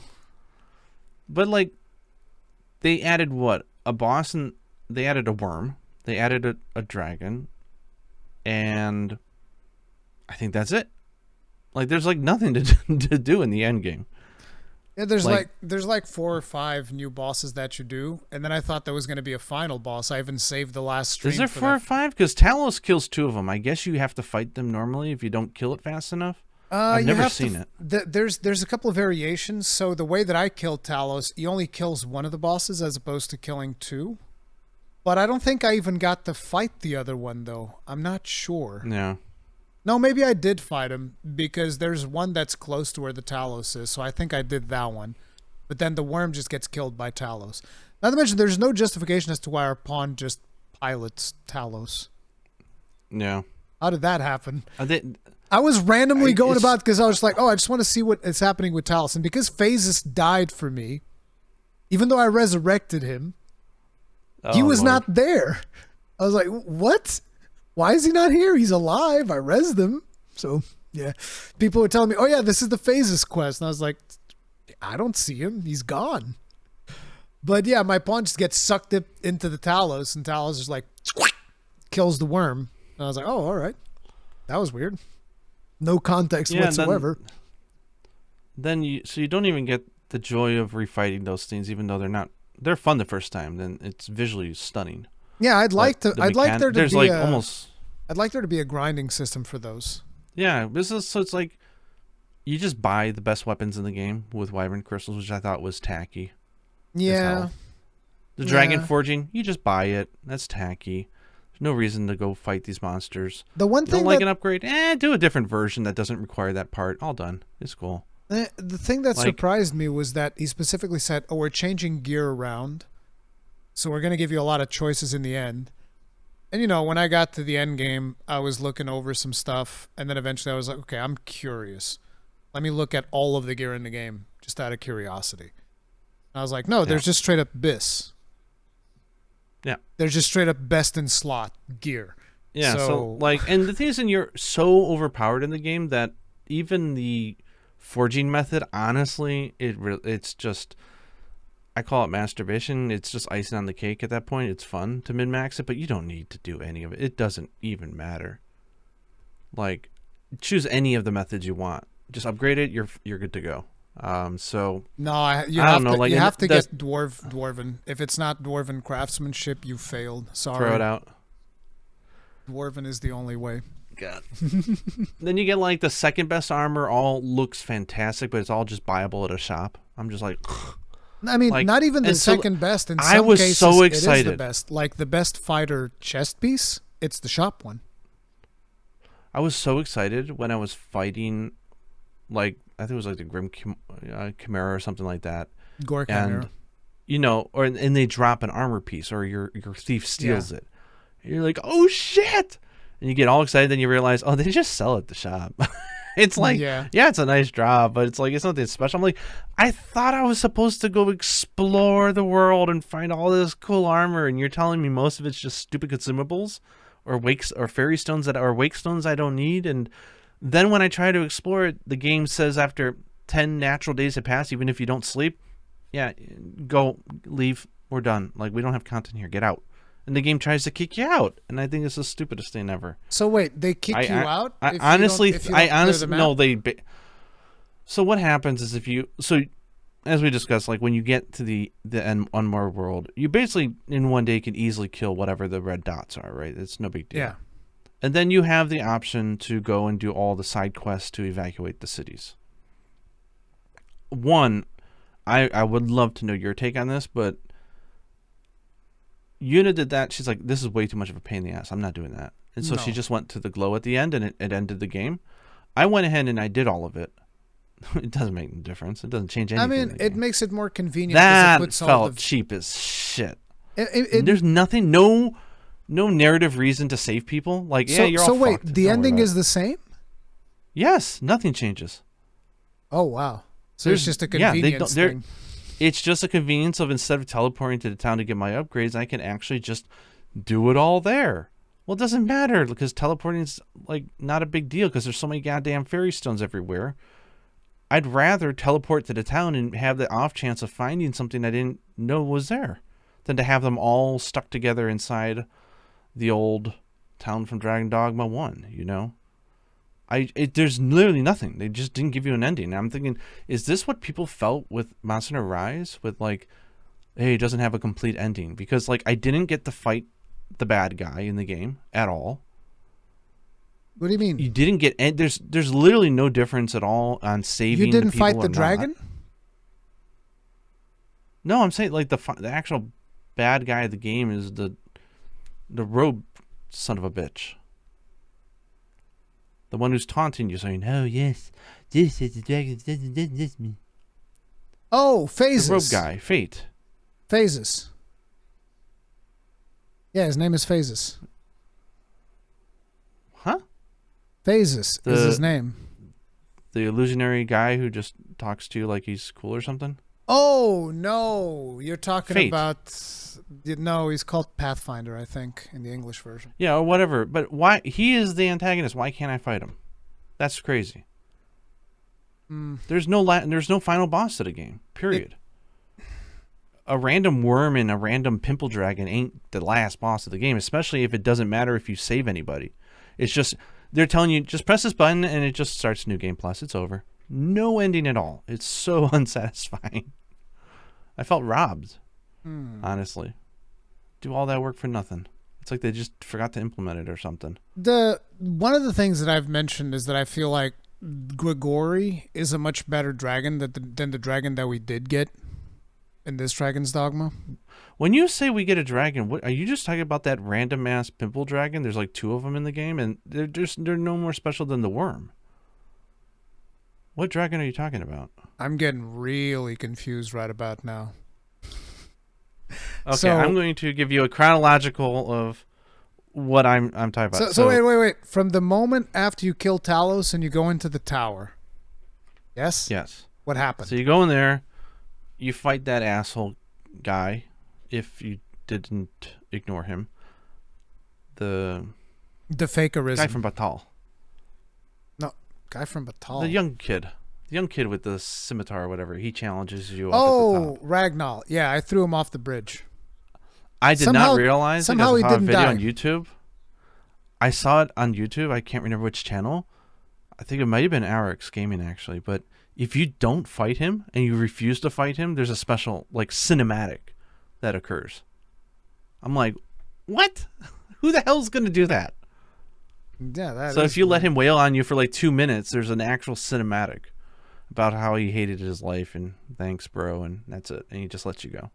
I'm like, that's just so weird. So really, you spent all the time to animate that when no one's gonna see it? So the weird thing about that fight is that I threw him because we fought on a bridge. I threw him off the bridge. Yeah. It's like there's no coming back from that. You're done. Yet he shows up in the unmoored world, asks me, "Hey, let's do an escort quest." I was like, "What? What are you talking about?" I killed him, and then there's like, and I felt bad for killing him. I used a wake stone, and he's just like, "Hey, you got me, huh?" I'm like, "Well, that was unsatisfying. Give me back my wake stone." What the hell? You know what I mean? Anyway, so you go up there, you run into the guy who absolutely has no story behind him. To the point I don't even know his name. I don't care about him. I don't know anything about him. Like the fake sovereign or the phases? Yeah, like they did no storytelling with that guy. But wait, I'm still confused. The guy with the necklace who's like, "Oh, I'm going to kick some ass," and then he gets his ass kicked and be like, "Oh, it wasn't enough," and then he just dies. See, you're conflating 2 characters because the guy who says it wasn't enough and dies is Phases. The guy with the necklace is somebody else. The guy who sit there like with the staff summons summons the bio dragon. The fake Arisen is the one with the purple necklace. Oh yeah, he's even less memorable. He's got nothing going on. These characters were not even developed. Yes, it was. You learn about him in the Nameless Village. Oh my god, I wouldn't even call him a side character. Okay, I mean, literally he's just fair. Functional. He's there. I don't get to interact with them. But okay, so they show up. Okay, so anyway, you get that. Then you decide to fight Grigori. See, so you do get a dragon. That's what I was talking about. That's not the last boss of the game. Yeah, but he's the dragon. That's just entrance to Act 3. He's literally his name is Dragon. That's who you're talking about? Yes, the big red dragon. I do not consider that. Not Grigori. That's the end of Act 2. That's not the end of the game. Okay, yeah, but you were saying like, oh, we don't even get to fight the dragon. I'm like, didn't you fight him? Because I fought him. I thought you were talking about something like an actual final boss or something. I'm like, what dragon are you talking about? I mean, at the end, you get on the wings of a big dragon, but it's not a boss fight. Oh, that was super unsatisfying as well. Yeah. You're on Grigori again, and if you don't move, even though you know the game's gonna knock you off, if you don't move, they keep making you repeat it over and over again. You can't just sit there and watch it. It's so annoying. You didn't like that? Damn. Well, the thing is, when I'm going through on New Game 6, right? Like, I feel like you literally, if you don't walk up, they'll just swallow you and make you do it again. I'm just like, really? You're gonna make me hold the goddamn joystick up just to avoid your little tentacles because you want to be proud of your scripted moment? Okay, like that's so stupid. See, I think that the thing was that moment should have probably been done in the interim of the dragon fight. So, like, you know how in the original Dragon's Dogma, we had that moment where, you know, the Grigori fight is actually this massive scripted fight and whatnot. Yeah. And you get that there's even loading screens in between from all the stuff that you're doing. And I feel that part of us walking in the dragon should have been, you know, coupled together with... Yeah. Oh, yeah, because otherwise you're just literally sitting on top as he monologues really nicely, and you're looking at the world going like, okay, should I do something? And the game's like, yeah, you should do something. You're like, no, I'm just going to watch. You should do something. No, I'm just going to watch. You should do something. The game is like egging you on not to have the one good battle that it has at the end of the game. And then you ignore the game, and then you get to do a battle, which is great. And you get your 100 crystals, and then Act 3 starts, and there's like no final boss at all. There's no final objective at all. You do all the objectives. You don't even get a different ending. It just says, okay. And then what happens is after 10 days have naturally elapsed, whether you sleep or not, because like on the first day you kill everything and you're good, right? But then you're walking around trying to upgrade your gear and do stuff. After 10 days have technically passed in the game, which you can't tell because the weather doesn't change, but when it passes, it then starts to tell you, I'm sorry, you can't sleep in your house. No, you can't sleep at this inn. You can't use this right now. And the game refuses to let you sleep. So basically it says, if you want to continue playing, I suppose you can, but you're going to have to commit suicide and use wake stones in order to get your max health back, or craft or find the all elixirs, because there's nothing else for you to do here. So please leave. And then it will constantly throw that line of dialogue saying, why are you doing this? It's pointless. Why are you doing this? It's pointless. I was aware of that because I never got to that point. I slept like 4 they just or 5 tell times. you to like get out. There's like, the game's over, man. Get out. They kick like, you I out. don't want you here anymore. Out of the end game. Yeah, you're so what pissed me off is I was trying to get footage of the Dragonsplague, which I know we want to discuss, and I finally, after 120 hours, got starting to get it, and he was like near the final stages, and I couldn't sleep because the game decided you got I hit the time limit. Dragonsplague at the end. Yeah, and they're like, no. they're like, I'm sorry, you're not allowed to sleep. It's your time's over. Please exit door left. Like, get out. And the game just actively doesn't want you to play it anymore. And the thing is what pissed me off is I was trying to upgrade weapons, right? And so I wanted to fight Medusas and Drakes and stuff. Well, I can't sleep to respawn them. So the game becomes an empty world with absolutely nothing to do because the game won't let you sleep to refresh the spawns. That's and so and then they keep telling you, why are you doing this? It's pointless. I'm like, this is so insulting. I never got to that point. And so I got the same ending as Yuna, who just said, yeah, screw this shit. That sounds stupid. And she just went to the end. Did you guys have max affinity with your pawns? Does he fight alongside you in that final cutscene? Yeah. It doesn't change. It's identical. So he was there with say, oh, you've brought me such joy, because that's something that changes. Wait, which part? Near the end, as the final credits cutscene's about to end, you know, the dragon is standing there, and your pawn is in black dragon form, goes in there, starts stabbing him and open him up, and then he starts going on this monologue. Master, you've brought me so much joy, and then he gets kicked off, and you go in and you stab the dragon. Yeah, I've never not seen that. Yeah, that only happens if you have max affinity with your pawn. I don't know how you can I don't know how you not do that, but apparently some people don't have that, and they don't get that cutscene. The cutscene is different.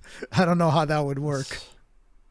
Yeah, so I guess what I'm saying is I love the idea of what they could have done with the Unmoored World. The execution leaves. They could easily fix this with an update. Like, they can add stuff, make the respawns happen more frequent, do something, not kick me out after 10 days, basically.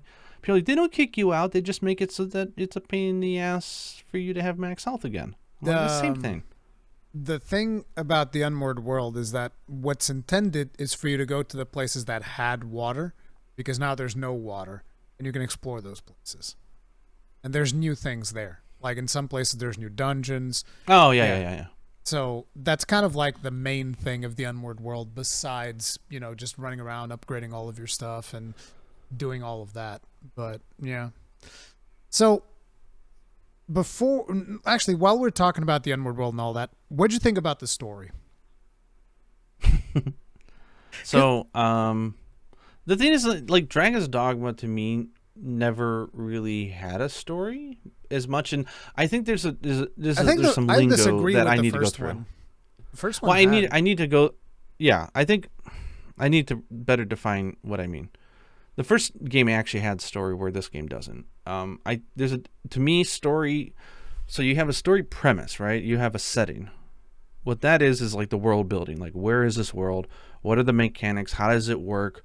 What's the general vibe of what's going on? And I think they nail it. I love what Dragon's Dogma is, right? The recursive nature, the whole idea of the Arisen versus the dragon, and all the pawns and that stuff. Like, that's great. But story is like where you take those characters and what they do from the start to the end, right? The adventures they go on, the depth of the characters that they reveal and stuff like that. And the game has a wonderful premise. There's like 2 or 3 small story cutscenes to help advance the story, but in most cases the story is just functional. It's just there as a wireframe, right, to move things along. So in fact, there really isn't much story. Like, I don't really get to but I feel interact with a lot. I mean, in the first there's like the confrontation with the Seneschal, I feel like that's like a big story moment, right? Which is something that even you're Mercedes had story moments, and you don't get that. No, you get that here through like some side characters. The Elfin boy he's the replacement for Mercedes, and he doesn't compare, in my opinion. Although I liked him a lot. I mean, there's other things in there, like Brant was definitely better than the general that we had in the first game. Brant was good. I liked his quest. I liked Ulrika's quest a lot, which apparently you only finally did like got to see all of it in your final playthrough. My 6th playthrough, I finally got to see it. I enjoyed that. I didn't realize how time sensitive a lot of that stuff was. Yeah. The game can be horribly vague in that regard sometimes, but I don't know, like the quests or the side stories that happen, I like those. Yeah, that's the thing. But I like the main story. Like, when you say the main story of the game, there really isn't much of a story. That's the part that I'm getting at. I feel like the main story of the game is basically the same story as the original Dragon's Dogma. Yeah, it's one of the things that I've noticed is that they take a lot of liberties in assuming that the player is familiar with the original Dragon's Dogma. Because I was watching a stream of a friend of mine who was playing the game for the first time.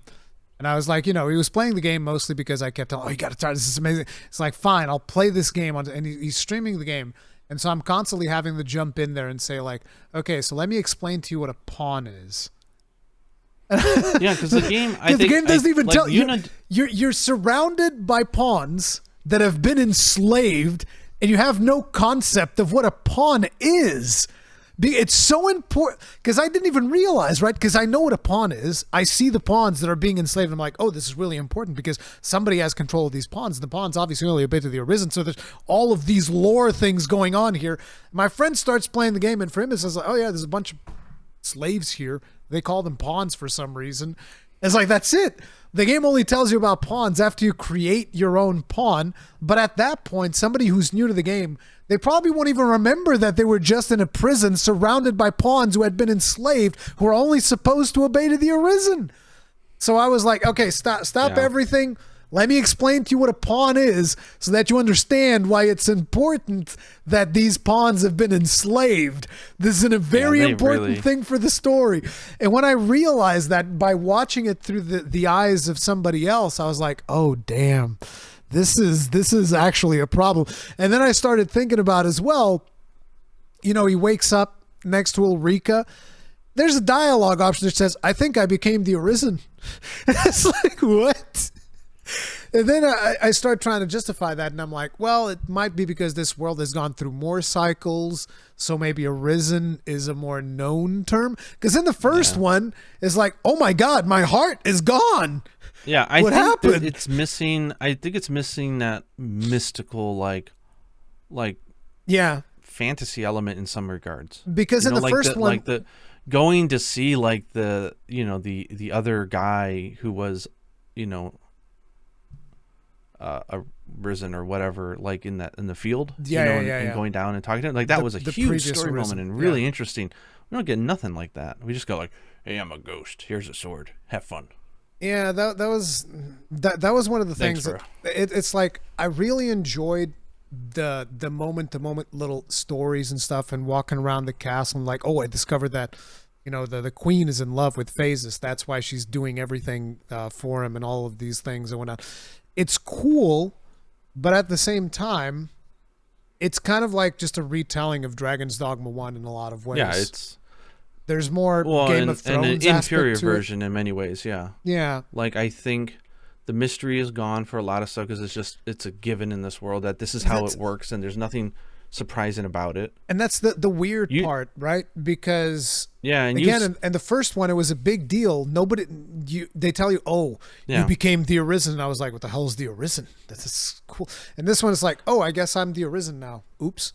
Plus, and then there's a bunch of other Arisens too. There's like, you I'm an start Arisen. at this You're point an Arisen. of like, you're royalty at the start, and then you're just getting yourself back there. That's not as interesting as, a nobody going to and finding out you're destined for something bigger.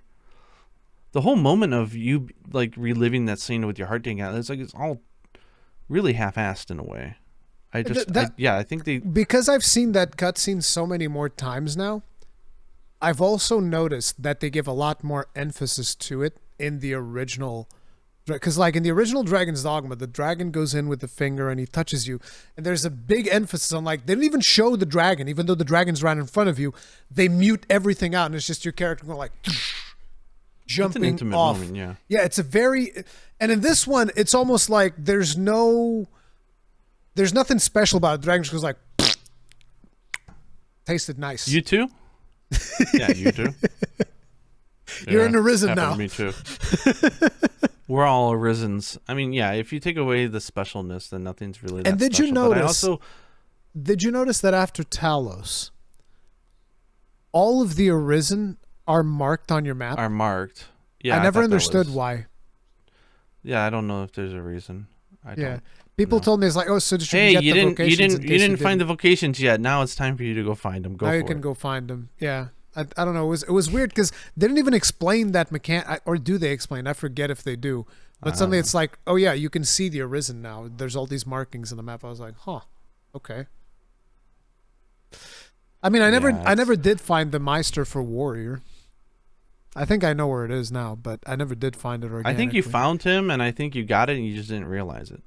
No, I never got the Warrior. He's ultimate. just the guy at the entrance of Melv. No, that's the fighter. Oh, you're talking about Warrior. Warrior. Yeah, I also never found the mage one. I never. Yeah. Oh, I know. Yeah, I did the mage one recently, and that was. I didn't. I did the source. I did one of the sorcerer ones. But apparently there's two of them. I didn't even get the Mystic Spear Hand in my first playthrough, as you know. That was the one weapon I really wanted to play. When the game came out, I'm doing that because I like the Insight Glaive, and I didn't get it because the game flagged, and I was raging with you about that. Yeah, like, you were mad. I could not get that, and I'm like, what the hell? Why is the game promoting a skill, a job, and I'm already at the end game, and I don't have it? Like, where the hell is he? I've searched everywhere. Yeah, but it is possible to miss a lot of these things if you're not paying attention. But in a way, I kind of like that. I like the fact that I love missable content. Yeah, it's good because stuff. It makes finding it special. Yeah, I'll eventually find the warrior one or whatever and the mage one. But yeah, so I guess the one thing we haven't talked about yet, unless I'm missing anything, Dragonsplague. Well, there's one more thing, but I guess we can talk about Dragonsplague. So Dragonsplague is another one of those things that got instantly spoiled for me. People came into my stream screaming, Rurikhan, I gotta tell you, listen, there's this thing, this is Dragonsplague, real bad. It'll ruin your save. It's so bad. You have to stop it, okay? The second you get it, it'll break your game. And I was like, what do you, calm down. You know what? This reminds me I never got the Dragonsplague. In real world pandemic stuff and how people react, people are weak sauce, man. Like, everyone right now is making avatars with blue eyes so they can see really well whether or not they're still blue. Yeah. Like, are you all like, you are the same people that stock buy toilet paper and hoard it from people during, like, you guys are weak. People kept telling me like, why'd you make your dwarf with the eyes so small? I can't see if he's got Dragonsplague. It's like, bro, chill. It can't be that bad. I never got it. It's not. So it's awesome. But the thing is, it took me forever to get it. People spoiled it for me, so I already know that what happens is you get Dragonsplague. After a while, your pawn murders the whole village in a cutscene, and then after that, you have to get the Eternal Wakestone from the Sphinx, and then you can resurrect everybody, and boom, yay, it's over. That's the Dragonsplague. It's not. Well, there's so much like incorrect information out there on the thing, which is the stupidest thing. And that, and just people being like, "Oh, this is controversial. I can't believe they would brick your game or do this." I'm like, it doesn't break your game. You can kill everybody in town if you want to, and you can still finish the quest. Yeah, and guess what? I actually wanted to get footage of it because I'm going to do a video eventually one day on it because I think it's a cool mechanic. And I had to like beg somebody on Twitter to give me a pawn that was infected because I couldn't get it. I had recruited over 100. I was trying so hard, could not find it for the life of me. So finally, someone gave me a pawn with it. I'm like, thank you. And the first thing I do, I go to Vernworth, of course. Yeah, kill everybody. I want to see how many people I want to see how many I can kill in one shot. And so 244 people, gone. Damn. And you know what? I bet your frame rate and I got footage improved. of all of it. It's the frame rate. It's like improved. So. It does. Oh yeah. It does because it's a good way to. There were some funny articles about that. Like Dogma players are now going around killing NPCs in a bid to make their game perform better. But like, what's the thing? Like, unless you are doing, because the game is so weird and respawning, and some of the systems where they make you are encouraged almost to spam sleeping in some ways. Like you can only buy a fairy stone every 3 days. I'm like, that just ensures that people are going to rest at it in 3 times in a row, or sit on a chair for 12 times. You know, like when you do that, that's when it becomes dangerous because everyone's telling me, "Hey, you spam that." I'm like, yeah, at that point, you have no idea if you've got a pawn that's infected. It has gone full blown because you haven't even looked at them for 5 days or a week because you're just advancing the time, but you didn't know. But in normal play, it is so stupidly obvious when one of your pawns has it. Like they start groaning and having headaches, spitting and doing weird stuff. Their eyes start to glow demon red, and that happens for like a week. And then if you don't do anything after the game throws you so many warning signs saying, "Yo, this," and if you sleep at a camp, they'll get cured, and it'll just move to another one of your pawns. And until you, so it's like almost impossible to have them get fully blown infected.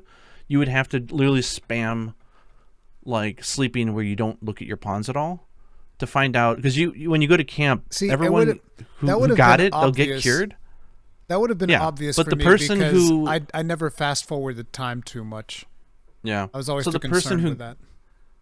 So the pawn that is the culprit, so to say, the one who has it, like the other people will get cured when you sleep at a camp, or it'll reset their infection status, so to say.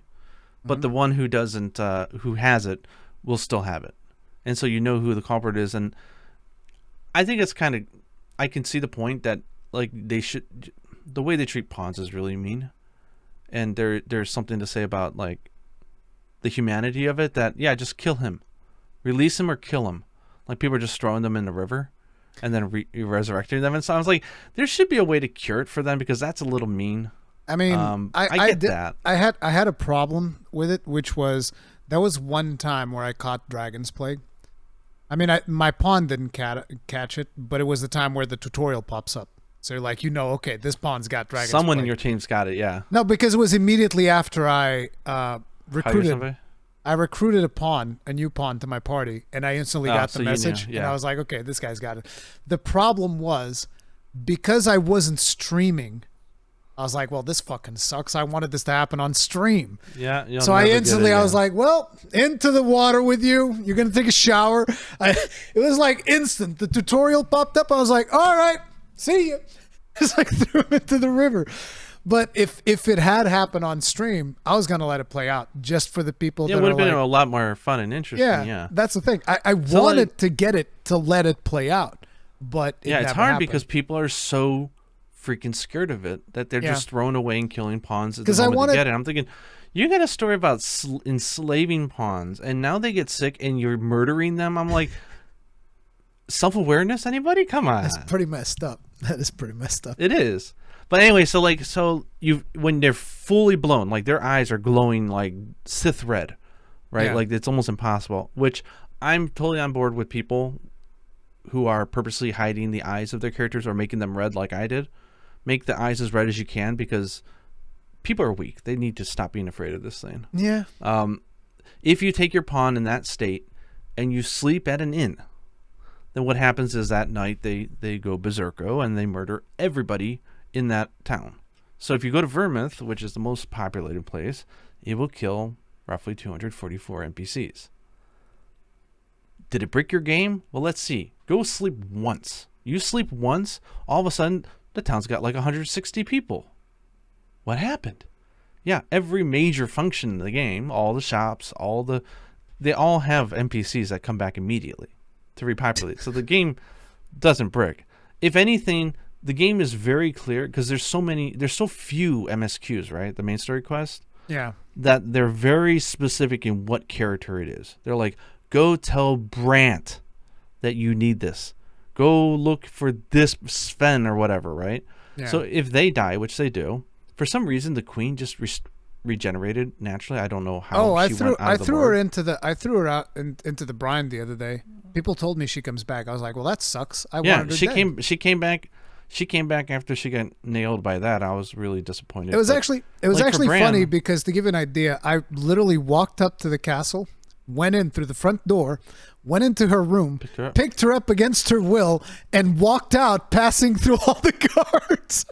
Nobody cared because they knew if I try to stop him, he's just going to kill me and take her anyway. I might as well let him take her.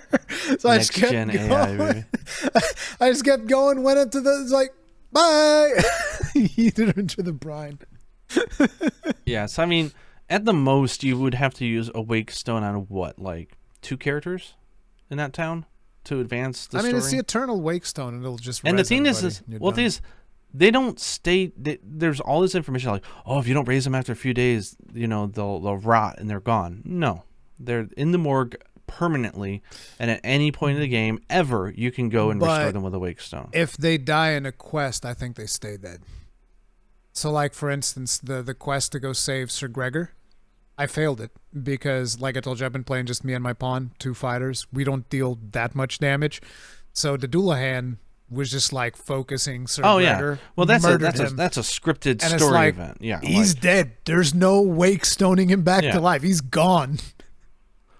That's a story thing. They're very clear about that. And those all have the little hourglass mark and tell you, you need to save him. You know that there's a quest that bugged out for me because I killed one of the guards when I was trying to escape prison. And that guard was supposed to be a part of another quest wherein he was going to arrest a Beastren while I'm escorting Nadinia through Vernworth. And so I would get to the Beastren and it would trigger the cutscene and then it'd be like, oh, I'm not going to lie for you. But then there's no guard that shows up. And I was like, what the hell is going on? And people are like, yeah, there's a guard that's supposed to show up. I was like, okay. Whoops. I do remember killing a couple of guards. So it was really funny because one of the times I agreed to lie to protect this thief because I was just trying to see if I could move the quest forward, but it still got stuck. And in that time, I was like, okay, I'm going to go to the morgue. I'm going to try to find... There was one guard there. And I was like, okay, resurrect this guard. The guard stands up and is like, oh, man, I'm so happy. You resurrected me. Thanks. And then as he's about to leave, he turns around and asks me, hey, have you seen a thief around here? In the morgue. He's like, hey, have you seen a thief around here? And my character answers no because I said I was going to lie. And then he looks at Nadinia and he says, hey, I know you. And then he arrests me. It was the weirdest thing. I was like, bro, I just resurrected you. What do you mean you're going to arrest me like that? What was really funny is I had a fun bug where I resurrected Brand, and he had the Dragonsplague. Why did Brand die? What did you do? Because I had my Dragonsplague. I killed everybody in the whole town. Oh, okay. Everyone you resurrected Brand. But when I resurrected him, he had Dragonsplague. It immediately went away, but it bugged out and showed him.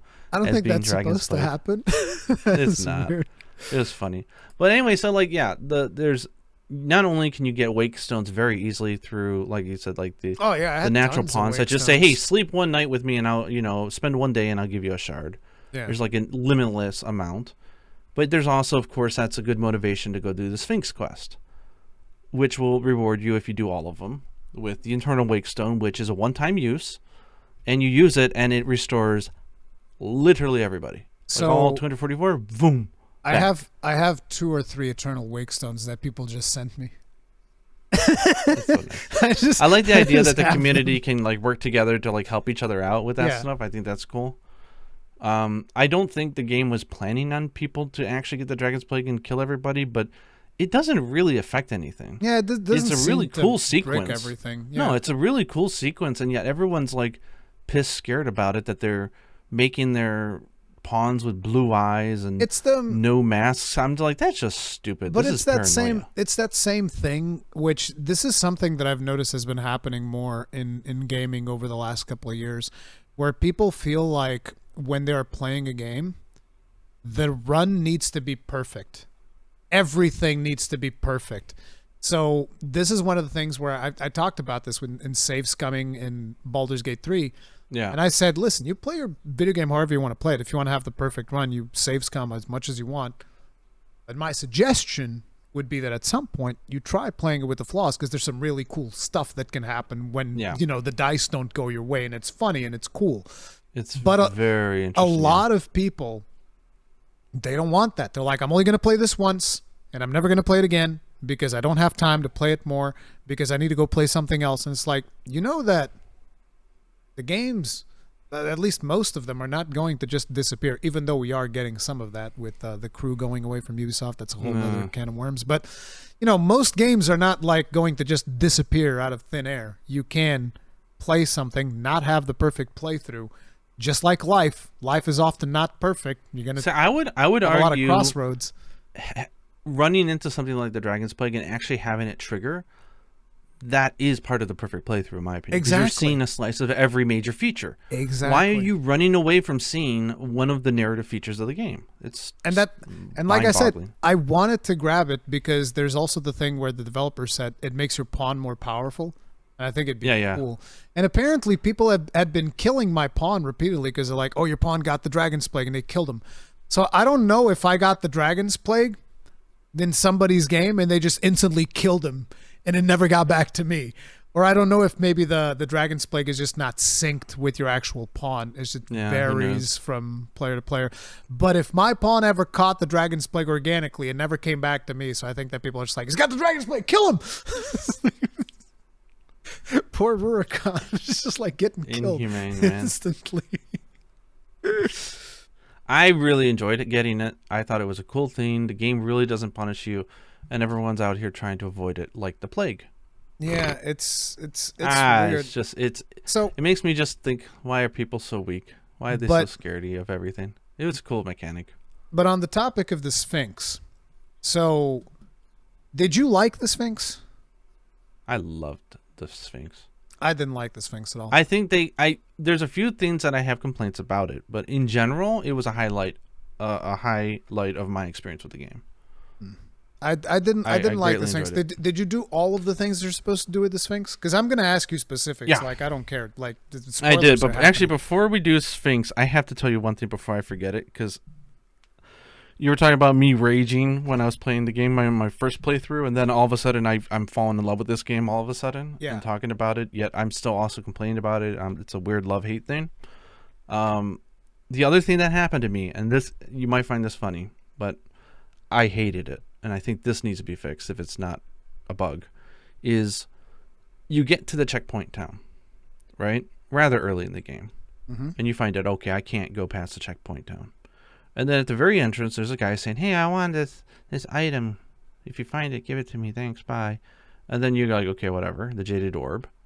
You walk forward a little bit, and another guy comes up saying, hey, I'm looking for a jaded orb. You got it? I'm like, okay, there's obviously a conflict. They both want the same item. Har, har, har. Mm-hmm. And then you buy it at the Forge. Behind the guy, behind him, it's literally on sale, on display. And you buy it. And then you're like, well, 2 people want this item, so it doesn't seem to have any magical properties to it. I probably should just make a forgery and give them a forgery. Because it's the forgery. It's the game is introducing you to the forger. Yeah. So what did I do? I made a forgery of it. And then the guy who's been stalking me, saying, hey man, you got it? I really want it. I give it to him. And then the first thing he says is, no. And the first thing he says is, I need to check if this is real or not. Oh. I'm like, are you fucking kidding me? Yeah. Did this game just debate me? Like, really? So he just turns around, goes to the guy, and then the appraiser looks at me and says, what? And then they say, pay him 2,000 gold. Yeah, I know. I'm like, oh, I'm paying him to shut up. I pay him, right? I pay him. And then he wants more. And then he looks at me and says, what? And he says, pay him 5,000. The thing is, I had just started my game. I didn't have 5,000. You're getting shaken down by the forgery guy. So immediately he's like, I don't know who this fucker is. And then, sorry, my language is bad today. Yeah. And the knight jumps me and attacks me. And for the eternity of my playthrough, anytime I entered that town, I was aggroed by everybody. That's what you get for being a filthy forger, Gaijin. That's what you get. The game shows you the forgery. They literally set you up for failure. I think that's stupid game design. I really do. And on top of that, I went and I even went and changed my appearance to a different race to see if that is a way out of it. Because that naturally would work, right? Nope, they know who I am. I know your player ID. Exactly. I get to the Unmore world. I'm there to help them escape. No. They're still aggroing my ass. They're like dwarves, dude. They have the Book of Grudges and they wrote your name on it. So imagine the fun of my playthrough. Not only am I dealing with my daughter and Batal and the stupidness of that, I'm now also, I can't do anything in the checkpoint town because they aggravate. I tried to talk to the guy to save his son or whatever, his grandson. Can't because I got all them jumping me from behind the moment I enter that town. That's so funny. Jumping me. I can kill them all, and then it's just a bunch of town of dead people. So I was so upset by that. I decided, because there were two people looking for the stone. One of them seemed like he was more serious about the stone, like he was the actual owner. And yeah, the beast guy, right? No, the beast guy was not the owner. The beast guy. That's maybe I'm just wired differently. I thought he was more serious because the other guy was just like, "Hey, I'm not gonna rush." I thought the other guy was more sincere. If you paid attention to the quest, the Beastren guy is trying to find the orb to give to the other guy that is asking you for it. Because the other guy is his boss or something. Because he lost the Jadeite orb. The Beastren guy lost the Jadeite orb. The Jadeite orb so was he's from the other much guy. more authentic. So he really needs it, which is why I gave the forgery to the other guy. Yeah, but he really needs it so that he could supposedly give it to the other guy. So what I did is I was like, this other guy probably knows more about the orb than the Beastren. So I'm giving the Beastren the forgery, and I'm giving him the real one. And then he takes it to praise at the other guy. And I was like, huh. And then on my New Game Plus, I thought it was a cheap shot. On New Game Plus, I did it the other way around. Then I just paid the guy off because I'm rich, so it doesn't matter. I was like, whatever, here, extort me. I don't care.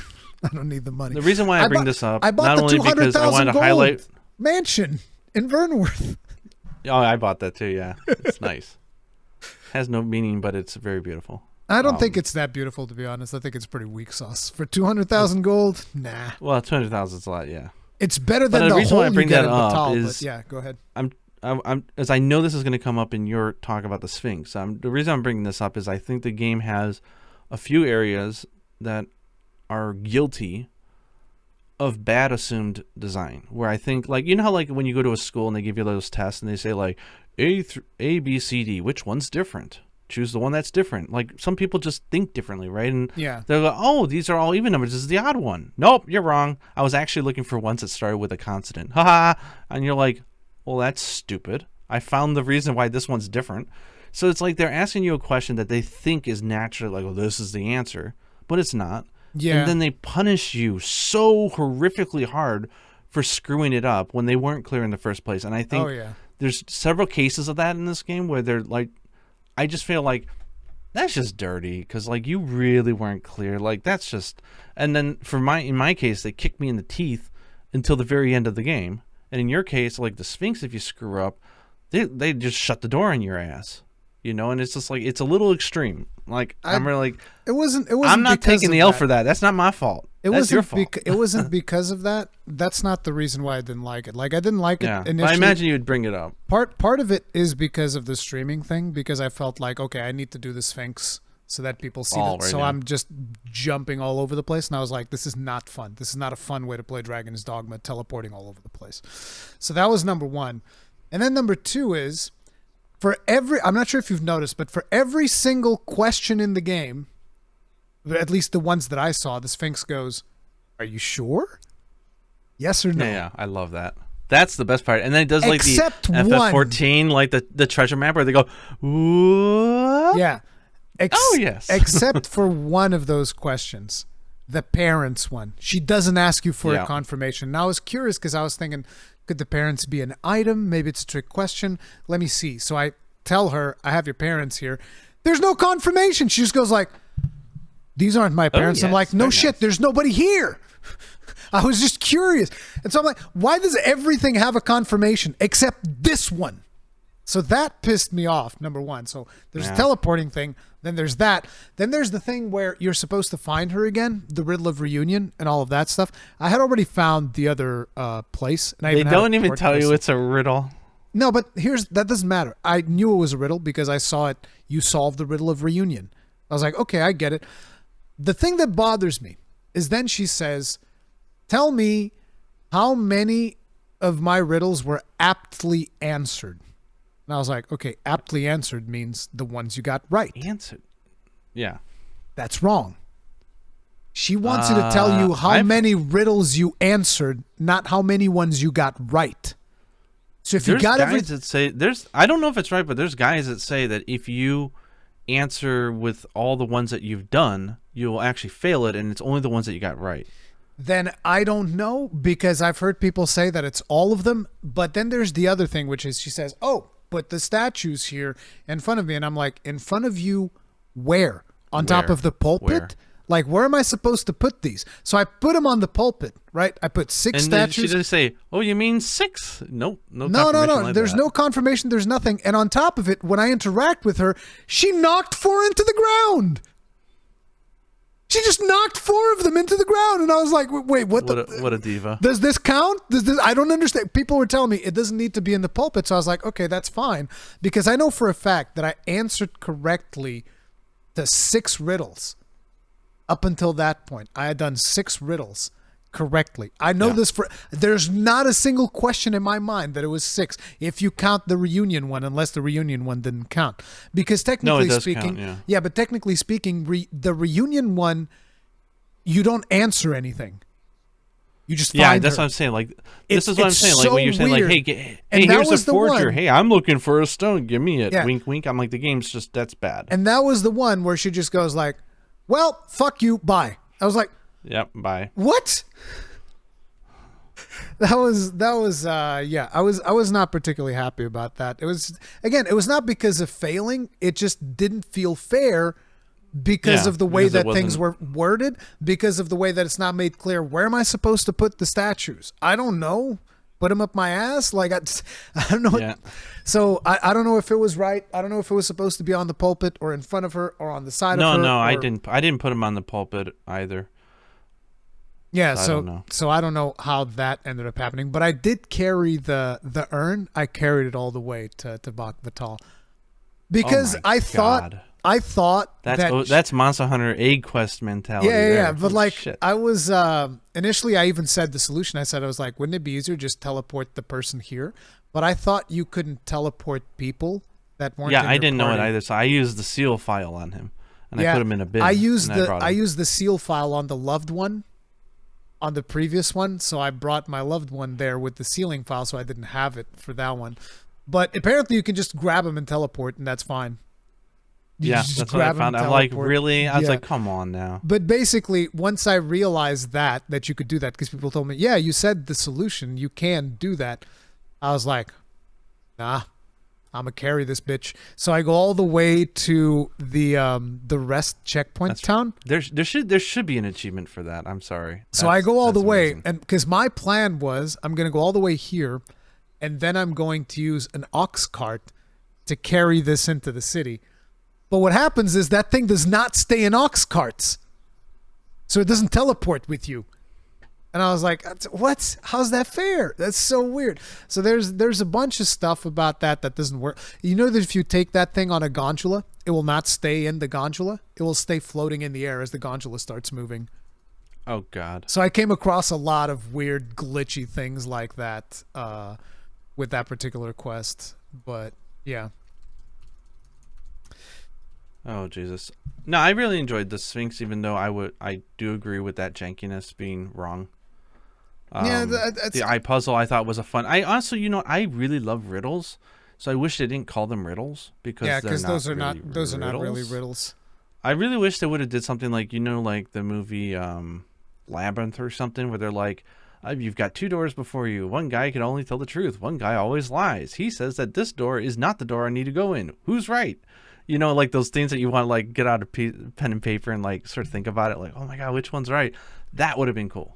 Riddles, but I guess with localization it probably would have been really hard to try to figure out how to do it in a way that it makes sense for everyone. But I love the creepiness of the creepiness, the design of the monster, the voice, design of the monster everything is great. And I've heard that fighting her is also a puzzle in and of itself, which I never got to do, but fighting her was disappointing actually for me, because that's another gotcha that the game has, because there's no clear point that you get to challenge the Sphinx. It's just you either end all the riddles and say, I don't want to do them all, and you just hit her. Or the moment you solve and she goes, very good, you got to hit her before she flies off. So it's not even an official fight. It feels like you're just hitting an NPC in the face or something. Mm-hmm. So I thought that was tacky. Then you got the point that you shouldn't fight it with your pawns, which is stupid because the game does nothing to tell you about that. You actually need to tell all your pawns to wait and let you solo her. Because there's a hint, apparently. Like, when you see that guy with the vase and there's like the mural. The fact that she's got scars all over her body except for her face and her boobs. That's supposed to be a hint that you're not supposed to attack her vanity spots. So you can hit her anywhere but the face and the boobs. And if you do that, then you can kill her. If you don't and your pawn just goes up and hits her in the chest once, it won't happen right away, but after just a few seconds, she'll say, oh, what a bore, and just flies off, and you fail it. I'm like, what the hell is that? And I thought that was tacky as hell. And the game autosaves right there as well, so you're screwed. Yeah, of course. So basically what everyone does is, because she does gift you one of the arrows of unmaking, is just go become an archer and shoot it at her wing.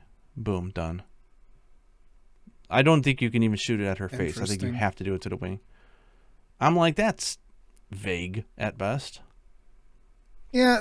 So people are like, defeat the Sphinx. I'm like, that's like telling me to kill Brand or something. It's like, there's nothing in the story that sets it up that I'm going to fight this person. Yeah, I noticed feel like that I'm breaking the rules when I do it. I noticed that I was missing like one badge in my pawn that I couldn't start working towards. And I was like, did I miss a monster? So I looked it up and it was like, oh, it's the Sphinx. Like, so yeah, that's... Then there's... Did you ride her to the second location, or did you actually look for her and find her? I found the second location before I started doing the riddles. I saw the chests. I will admit, okay. I will admit my noobhood. I could not find her, so I actually asked Fighting Cowboy. I'm like, can you please tell me where she is? No, I was exploring. I was exploring and I found the spot, and that's actually what caused me to go and do the riddles, because I was like, oh, there's another spot here that looks just like the Sphinx spot. Interesting. Nice. But yeah.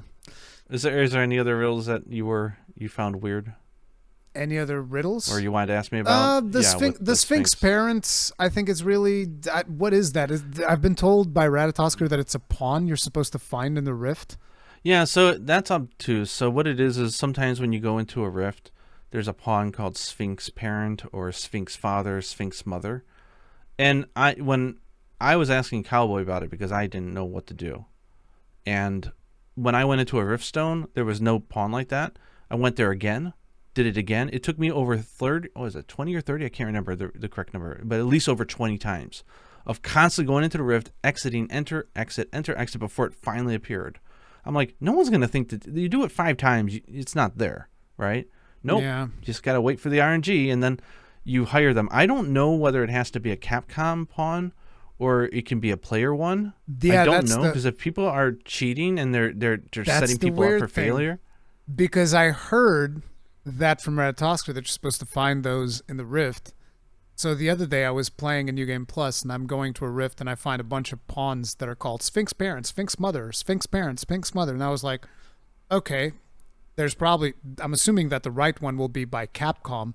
And I'm looking, these are all player pawns. And I was like, this looks like a scam, is what this looks like. I'm kind of curious if you could just rename your pawn to the that Sphinx and it works. Parent, yeah.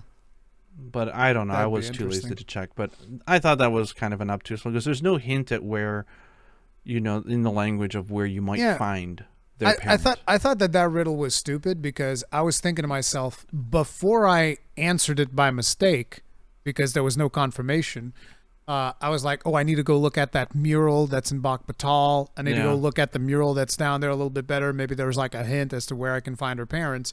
And no, it's just pawns named Sphinx Parent. It's like, what? Yeah. You know what I was looking for? I was looking for a map item because I was taking it as a literal verbal riddle saying, I am a lost child and I can learn everything from my parent. I'm like, oh, she's looking for a map. That would help a lost.